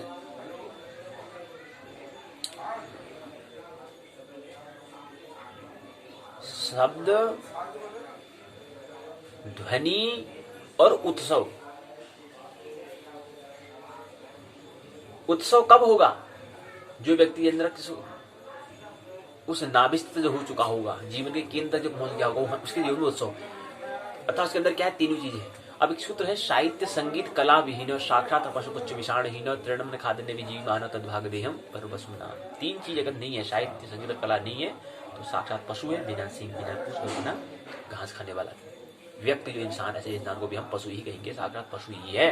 अगर साहित्य नहीं है, संगीत अगर नहीं है, कला नहीं है, अर्थात क्या, कुछ शब्दों की कुछ बातें, कुछ अनुभव शब्दों के माध्यम से नहीं कर रहा है, किसी को बता नहीं रहा है, कुछ अनुभव कर दिया फिर उसको शब्दों से व्यक्त नहीं कर रहा है, इसको हम साहित्य कहेंगे। अब भाई इतने जीवन में जी रहा है तो कुछ तो अनुभव कर रहा होगा, तो कुछ अनुभव से फिर शब्द को दूसरों को बांटना, शब्दों के माध्यम से, वो साहित्य कहलाता है। अब शब्दों को बांटना है, कौन सी बांट तो रहा है भाई, अब क्या बांटना है, साहित्य में थोड़ा ये बात हमें ख्याल रखनी है, हित की बात हमें रखनी है। बांटना तो हुआ है, गाली भी तो बांटना ही होता है, वो भी तो शब्द ही है, लेकिन उससे क्या होगा, कल्याण होगा, उससे मंगल होगा, उससे आपको दुखी करेगा, और अपने आप को जो कर रहा है वो, उससे कोई मंगल नहीं हो रहा है। तो शब्द भी होता है, गाली भी हम दे सकते हैं किसी को, ऐसे शब्द का भी उपयोग करें, वो भी साहित्य में आएगा।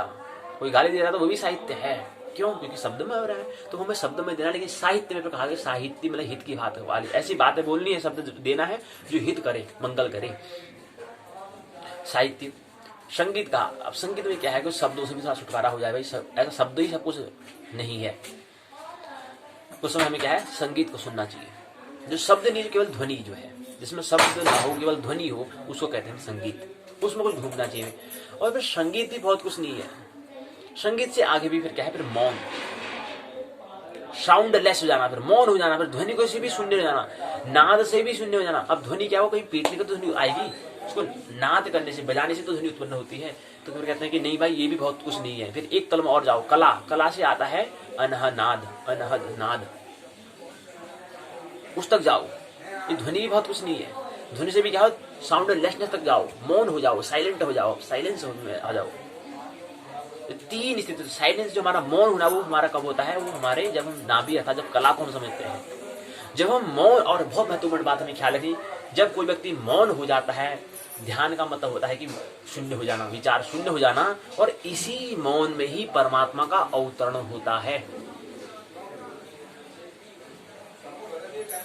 न्यूटन का जिक्र आता है कि न्यूटन क्या थे, उनने गुरुत्वाकर्षण बल का एक सिद्धांत दिया, थ्योरी दी, ग्रेविटेशनल फोर्स के बारे में एक सिद्धांत दिया, एक थ्योरीज दी। क्या इसके बारे में जिक्र किया आपने? क्या थे? एक वृक्ष के नीचे, उस वृक्ष क्या है कुछ पता ही नहीं, वृक्ष के नीचे बैठ गया, भाई थकान हुआ था, बैठ गया आराम से, तो शांत हो गई। तो शांत जब हुए, जब मौन, पूरा मौन हुआ, तो वहां से कला का जन्म, एक सिद्धांत का जन्म आया। बैठे थे आराम से, मौन बैठे थे, ध्यान में, मतलब कहीं की ध्यान कर रहे थे, मेडिटेशन कर रहे थे। तो उसी मेडिटेशन में क्या होता है कि एक फल गिरता है। वो फल नीचे ही क्यों गिरा? चिंतन आ गया, क्योंकि साइलेंट थे ना, मौन थे। तो वहां से एक बात विचार आ गई, चिंतन, क्योंकि परमात्मा ही तो आप चिंतन करोगे, परमात्मा की अनुकंपा से, प्रभु की अनुकंपा से चिंतन। तो मौन हुए, मौन बैठे थे, तो वहां से कुछ और विचार नहीं करते, अब व्यस्त थे, नॉन बिजी थे, बिजी नहीं थे, नॉन बिजी थे। तो उसमें देखा तो ये तो फल किसके नहीं गिरता है, फल कौन पेड़ के नीचे नहीं बैठता है, कौन नहीं जानता इसके बारे में। लेकिन मौन थे तो तत्क्षण नजर चलेगी, भाई दृष्टि चलेगी, यार क्यों गिरा। अगर हम भी तो वृक्ष के नीचे बैठेंगे तो हमको अपने फोन, अन्य चीजों हम व्यस्त होंगे, हम भी तो बैठते हैं, कोई हम अवसर हमको भी मिलता है, लेकिन हमारे मन को कोई ख्याल नहीं आता है। तो उसमें जब न्यूटन बैठा तो हमके हाथ में कोई ऐसा यंत्र नहीं था कि जो कुछ अपने आप को व्यस्त कर रहे हो, उसमें केवल खाली बैठ गए थे। बैठे तो तत्क्षण की घटना हुई, फल गिर गया, चिंतन शुरू हो गया, क्योंकि व्यस्त थे कि फल नीचे ही क्यों गिरा, और एक सिद्धांत दे दिया जिसको हम गुरुत्वाकर्षण बल बोलते हैं, ग्रेविटेशनल फोर्स कहते हैं, उसका सिद्धांत हमने दिया।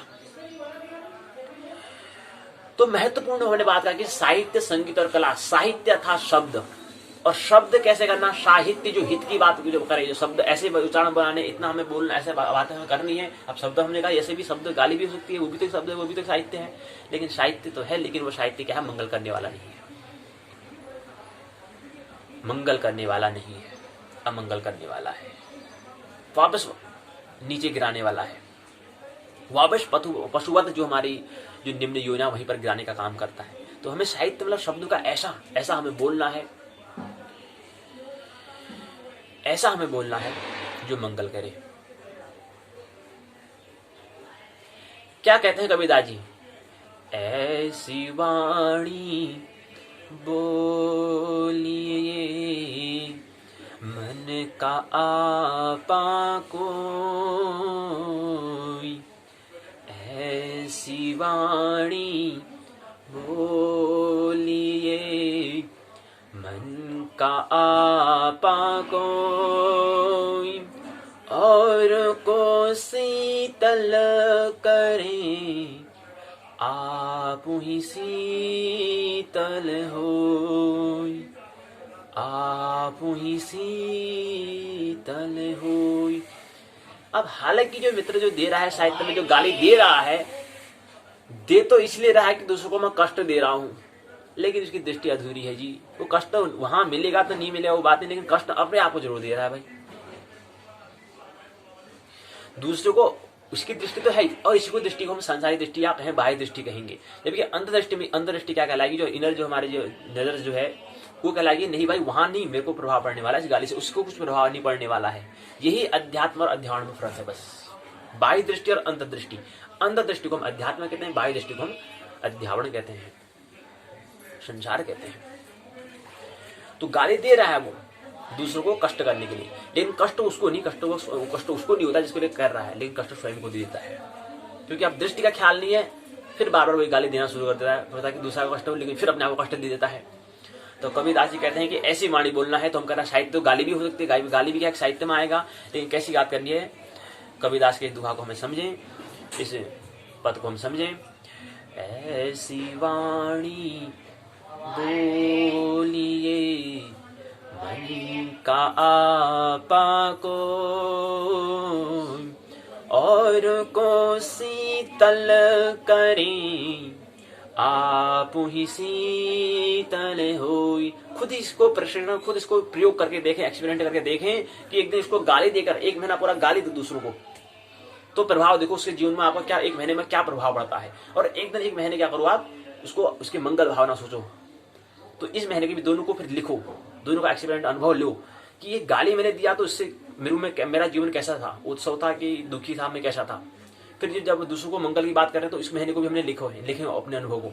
तो इन दोनों महीने में कौन सा महीना मेरा अच्छा गया, व्यतीत हुआ, तो इन दोनों की तुलना करो, कहने से नहीं।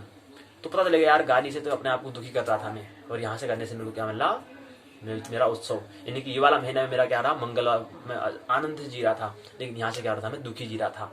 तो इसलिए मैं क्या करता हूँ, आज से इस कवि की दुहा को हृदयगमन करता हूँ। ऐसी वाणी बोलिए मन का आपा कोई, और को शीतल करें आप ही शीतल होई। तो हम खुद क्या होंगे, ऐसी वाणी बोलिए मन का आपा कोई, औरों को शीतल करें आप हो शीतल। पहला प्रभाव अपने पर होता है, अंतर्दृष्टि होगी तो हम गाली हमारे स्वतः ही हमसे विदा हो जाएगी। क्योंकि अंतर्दृष्टि में कहता है कि यार वहां से नहीं, प्रभाव तो यहाँ पड़ने वाला भाई, इसलिए तो गाली विदा हो जाएगी, अब शब्द विदा हो जाएंगे। गाली देने में क्रोध भी अपना विदा हो जाएगा। क्रोध भी दूसरों को दे रहे हैं यार, क्यों दे रहे हैं, दूसरों को कष्ट देने के लिए तो क्रोध आता है। अब क्रोध मतलब है क्या, कि मेरी बात कहनी थी, इसने माना नहीं, अब गुस्सा करेगा, लेकिन उसका प्रभाव वहां पड़ेगा नहीं पड़ेगा, वो आप दृष्टि में निर्भर करेगा। अगर बाह्य दृष्टि होगी तो और रोज क्रोध करता रहेगा और करता रहेगा, लेकिन जैसे अंतर्दृष्टि आ जाएगी क्रोध करेगा। यार कहाँ क्रोध करता, तो पहले तो अपने आप को ये लफड़ा पड़ता है, खाली मैं फंस जाता हूँ। तो क्रोध ही मत करो, उसको रूपांतर कर लो। तो हमने कहा कि साहित्य, संगीत और कला, तो कुल मिलाकर साहित्य में हमने कहा कि शब्द आते हैं, संगीत में हमने कहा कि शब्दों को सब कुछ नहीं है, हमें कुछ संगीत को भी हमें सुनना चाहिए, साउंड को हमें सुनना है, ध्वनि को हमें सुनना है।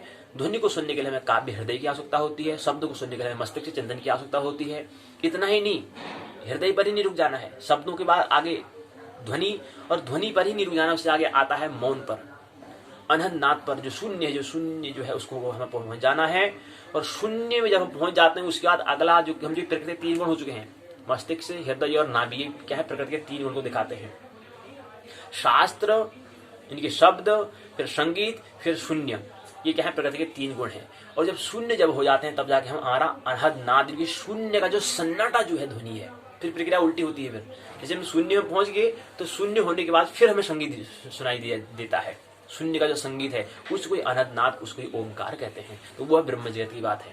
फिर वहीं पर अगला क्रम पर वही चलता है, फिर हमारा संगीत है तो फिर आगे साहित्य का जन्म होता है, फिर वही हमारा फिर क्या बनता है, व्यक्तित्व हमें देखने को मिलता है। लेकिन पहले हमें यात्रा करनी पड़ेगी, शब्द से हट करके, मस्तिष्क से हट करके हृदय केंद्र, हृदय से केंद्र से होकर फिर हमें नाभि केंद्र से बाद हमें क्या होगा, वहां पर शून्य हो जाएंगे। उसके बाद हम स्व केंद्र, अपने केंद्र में आत्मा में आ जाएंगे, और उसके आत्मा होने के बाद शून्य, जब अनहद को सुनने लेंगे, ओंकार को सुनने लग जाएंगे, जो शून्य का सन्नाटा उसको भी सुनने लग जाएंगे। उसके बाद फिर आगे हमारा क्या होगा, फिर हमारा काव्य की, फिर हमारे विज्ञान की, अर्थात हमारे कृति की, काव्य की कृति का क्या होगा, फिर सृजन होगा।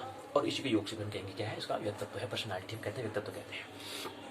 तो ये हमने समझने का प्रयास है, यहाँ पर साहित्य को समझने का प्रयास कर रहे हैं। संस्कृत साहित्य को, खासकर साहित्य में हमने कहा कि भाषा का अलग अलग, सभ्यता संस्कृति के आधार पर अलग अलग भाषा होती है, तो संस्कृत साहित्य को हम समझने का प्रयास कर रहे हैं। तो यहीं पर पाठशाला के भाग 2 को विराम देते हैं। आइए पाठशाला के भाग 1 में प्रवेश करें। उत्तराखंड मुक्त विश्वविद्यालय के स्नातक प्रथम वर्ष का प्रथम प्रश्न पत्र है, हम समझने का प्रयास करते हैं। पहले में हमने खगोल को, दूसरे में हमने काल को, तीसरे में हम पंचांग को समझने का प्रयास हम कर रहे हैं। अब पंचांग होता क्या है, इसमें एक महत्वपूर्ण बात और हमें समझनी है। चंद्र और सूर्य का स्थानांतर, बिंब का अंतर पर हमें विचार करना चाहिए। सूर्य का और चंद्र का और पृथ्वी का, इनका क्या है कि ऑर्बिट, एक पाथ है, एक पथ है। ये अपने पथ पर क्या कर रहे हैं, परिक्रमा कर रहे हैं, घूम रहे हैं, ये गति कर रहे हैं। जो हम मंदिर में परिक्रमा करते हैं उसका भी यही प्रतीक है कि क्या है, जीवन क्या निरंतर गतिशील है, सभी चीज यहाँ पर घूमता है। और कैसे घूमता है, वर्तुल में घूमता है। तो सूर्य और चंद्र भी क्या है, गति कर रहे हैं। लेकिन सूर्य और चंद्र की जो गति जो कर रहे हैं, उनकी गति क्या है, उनके जो दोनों पाथ बनते हैं, वो पाथ कभी कभी क्या है, अगर हम कल्पना करते हैं, वहां वैसे पाथ नहीं है, कोई ऐसा रास्ता नहीं, ऐसी रूट सड़क वहां पर नहीं है, वहां पर शून्य है, वहां पर क्या है, शून्य है। जैसे हम पतंग को उड़ाते हैं तो पतंग शून्य में है ना, कहीं भी जा सकती है वो।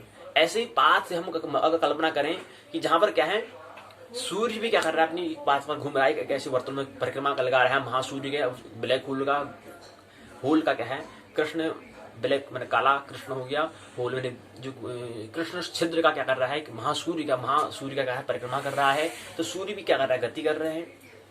यानी कि तारा भी, सूर्य एक तारा, यानी कि तारा गति कर रहा है और चंद्रमा भी क्या है, यानी कि उपग्रह भी क्या है, गति कर रहे हैं।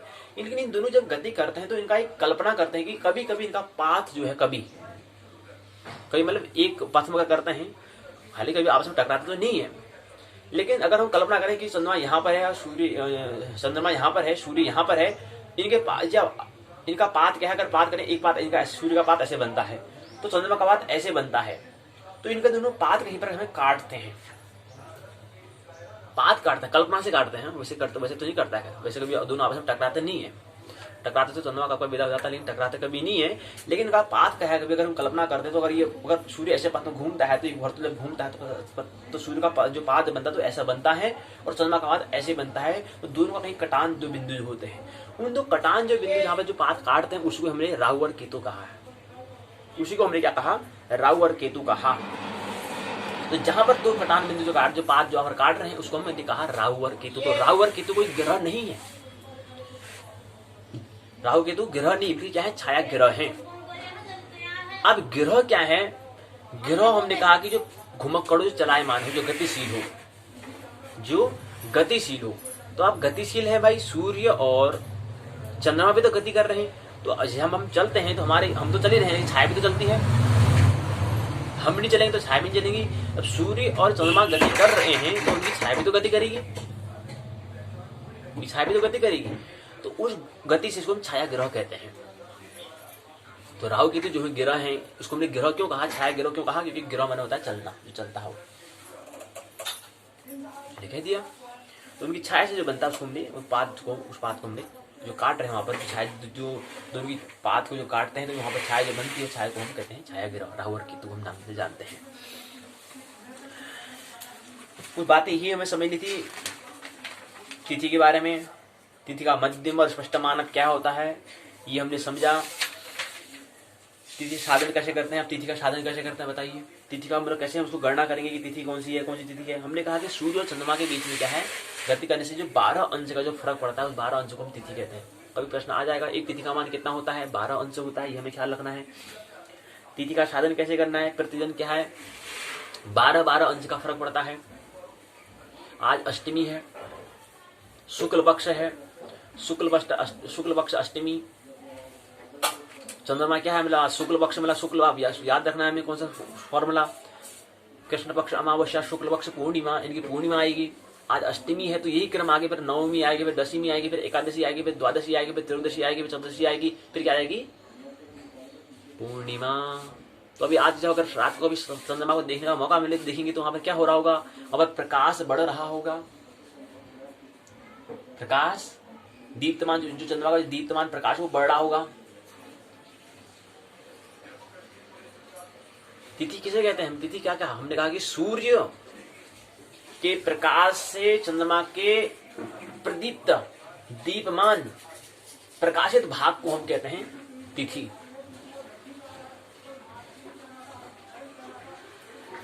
और ये प्रक्रिया, ऐसी प्रक्रिया कितनी होती है, 8 प्रक्रिया होती है। 8 होती है, मतलब कहने का मतलब प्रतिदिन कुछ न कुछ 12 अंश का फर्क पड़ता है, लेकिन इतना सूक्ष्म फर्क पड़ता है जो हमारे लिए नहीं की बराबरी होता है। 2 दिन का हिसाब हम रख देते हैं, इसलिए हम 2 दिन का हिसाब रख लेते हैं, ठीक है 2 दिन में इतना थोड़ा मतलब फर्क हमें दिखाई देता है। दूसरे प्रतिदिन 12 अंश का फर्क पड़ रहा है, प्रतिदिन 12 अंश का फर्क होता है। पूरा 12 करके 30, 12 36, 360 का अंश बनता है। एक तिथि का मान 12 अंश है तो 30 तिथियों का मान कितना होगा, 30 तिथियों को 12 से गुणा, 12 36, यानी 36 ये हुआ और एक 0 लगा, 360 अंश। और हमने एक वर्तुल का मान कितना होता है, हमने कहा कितने अंश होता है, 360 अंश, 360 डिग्री होता है।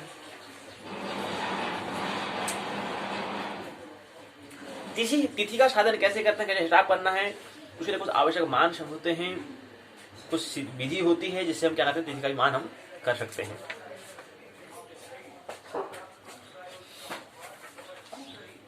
तिथि वाला प्रसंग को हम यहीं पर पूर्ण करते हैं। आज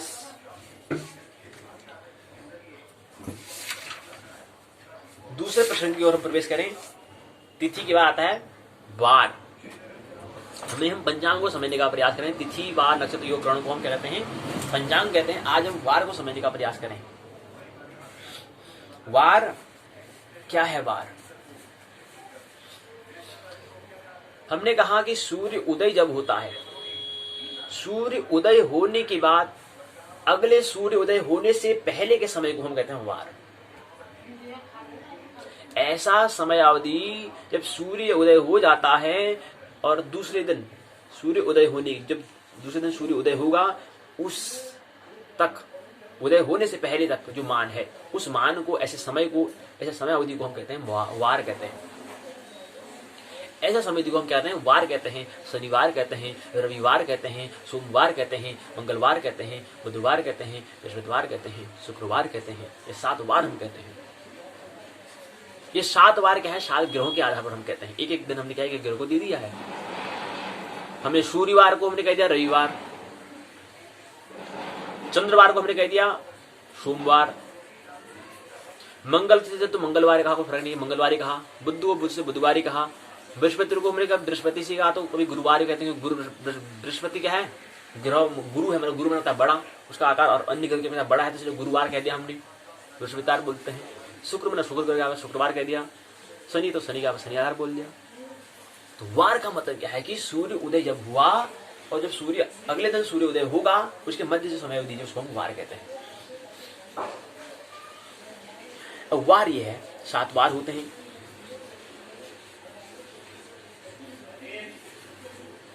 तो ये हमें साथ में ख्याल रखना है। तो वार में हमने ये समझा। अगला प्रसंग आता है तिथि वार, आता है नक्षत्र आता है। नक्षत्र को हम समझते हैं,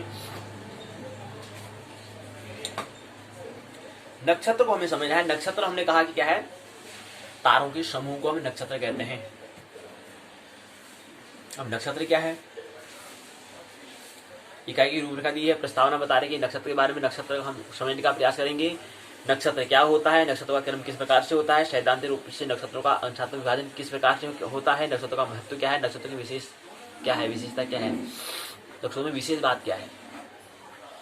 तो नक्षत्र को परिचय होने का बाद हमने कहा कि नक्षत्र जो है वो तारों के समूह होते हैं।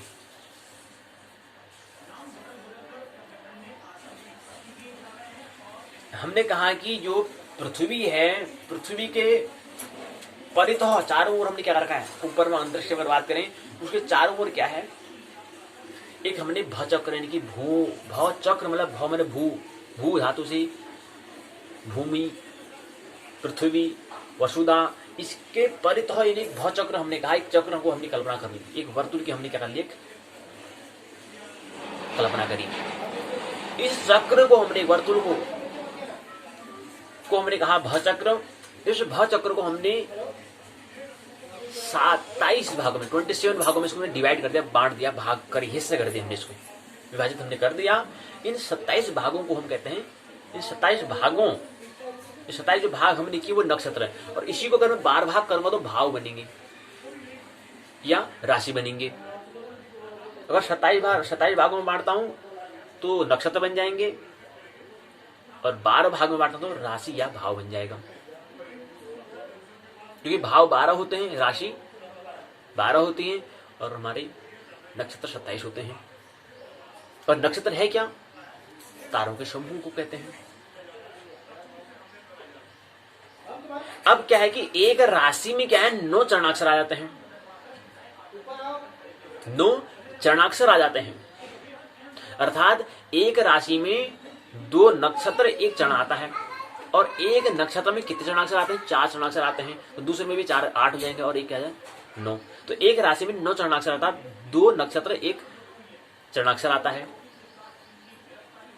तो नक्षत्र क्या है? तारों का समूह है। हमने राशि मंडल को कहें या भचक्र को कहें, उसको हमने 27 भागों में जो बांटा, उस 27 भाग की, उस भाग में जितने तारे आए उसको क्रम से हमने समूह को हमने क्या करा, उन तारों के समूह के नाम दे दिया।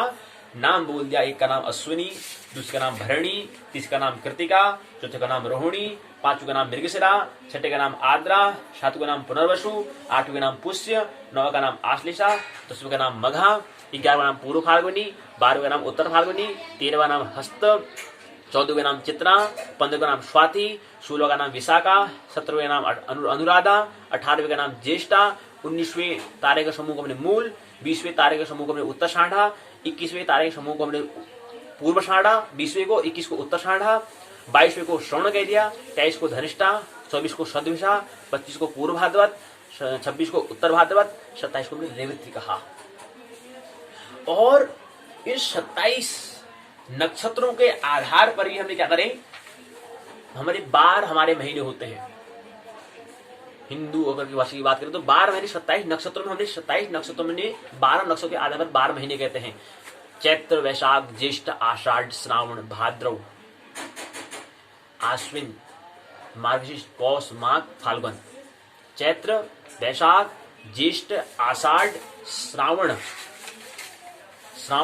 भाद्रपद, आश्विन, कार्तिक, मार्गशीर्ष, पौष, माघ, फाल्गुन। ये 12 क्या होते हैं, महीने होते हैं। चैत्र, वैशाख, ज्येष्ठ, आषाढ़, श्रावण, भाद्रपद, आश्विन, कार्तिक, मार्गशीर्ष, पौष, माघ, फाल्गुन। ये 27 नक्षत्रों में क्या करें, 12 नक्षत्र को लिए।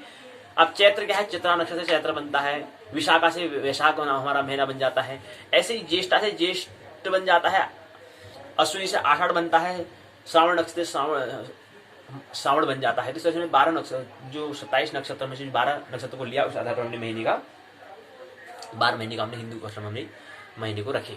चैत्र, वैशाख, ज्येष्ठ, आषाढ़, श्रावण, भाद्रपद, आश्विन, कार्तिक, मार्गशीर्ष, पौष, माघ, फाल्गुन।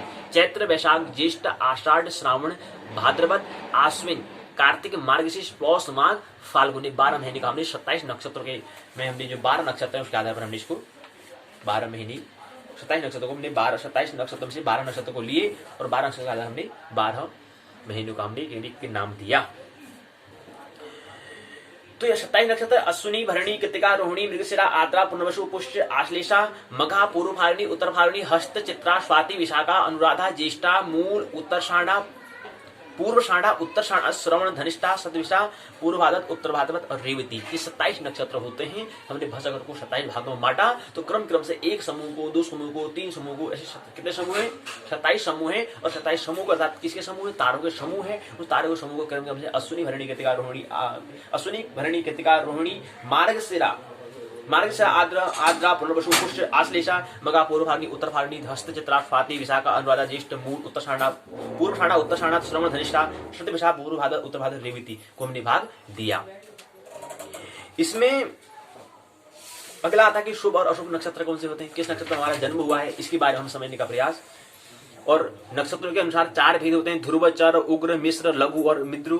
त्रिशक संख्या के नाम क्या होते हैं, हमने नक्षत्रों के समूह में इसको बांटने का प्रयास किया है। मानना नहीं जानना, आनंद मोह से जीना है। मेरी बातों को प्रेम पूर्वक शांति बचना, बहुत बहुत अनुग्रहित हूं। अंत में सभी भीतर बैठे परमात्मा को प्रणाम करता हूं। मेरा प्रणाम स्वीकार।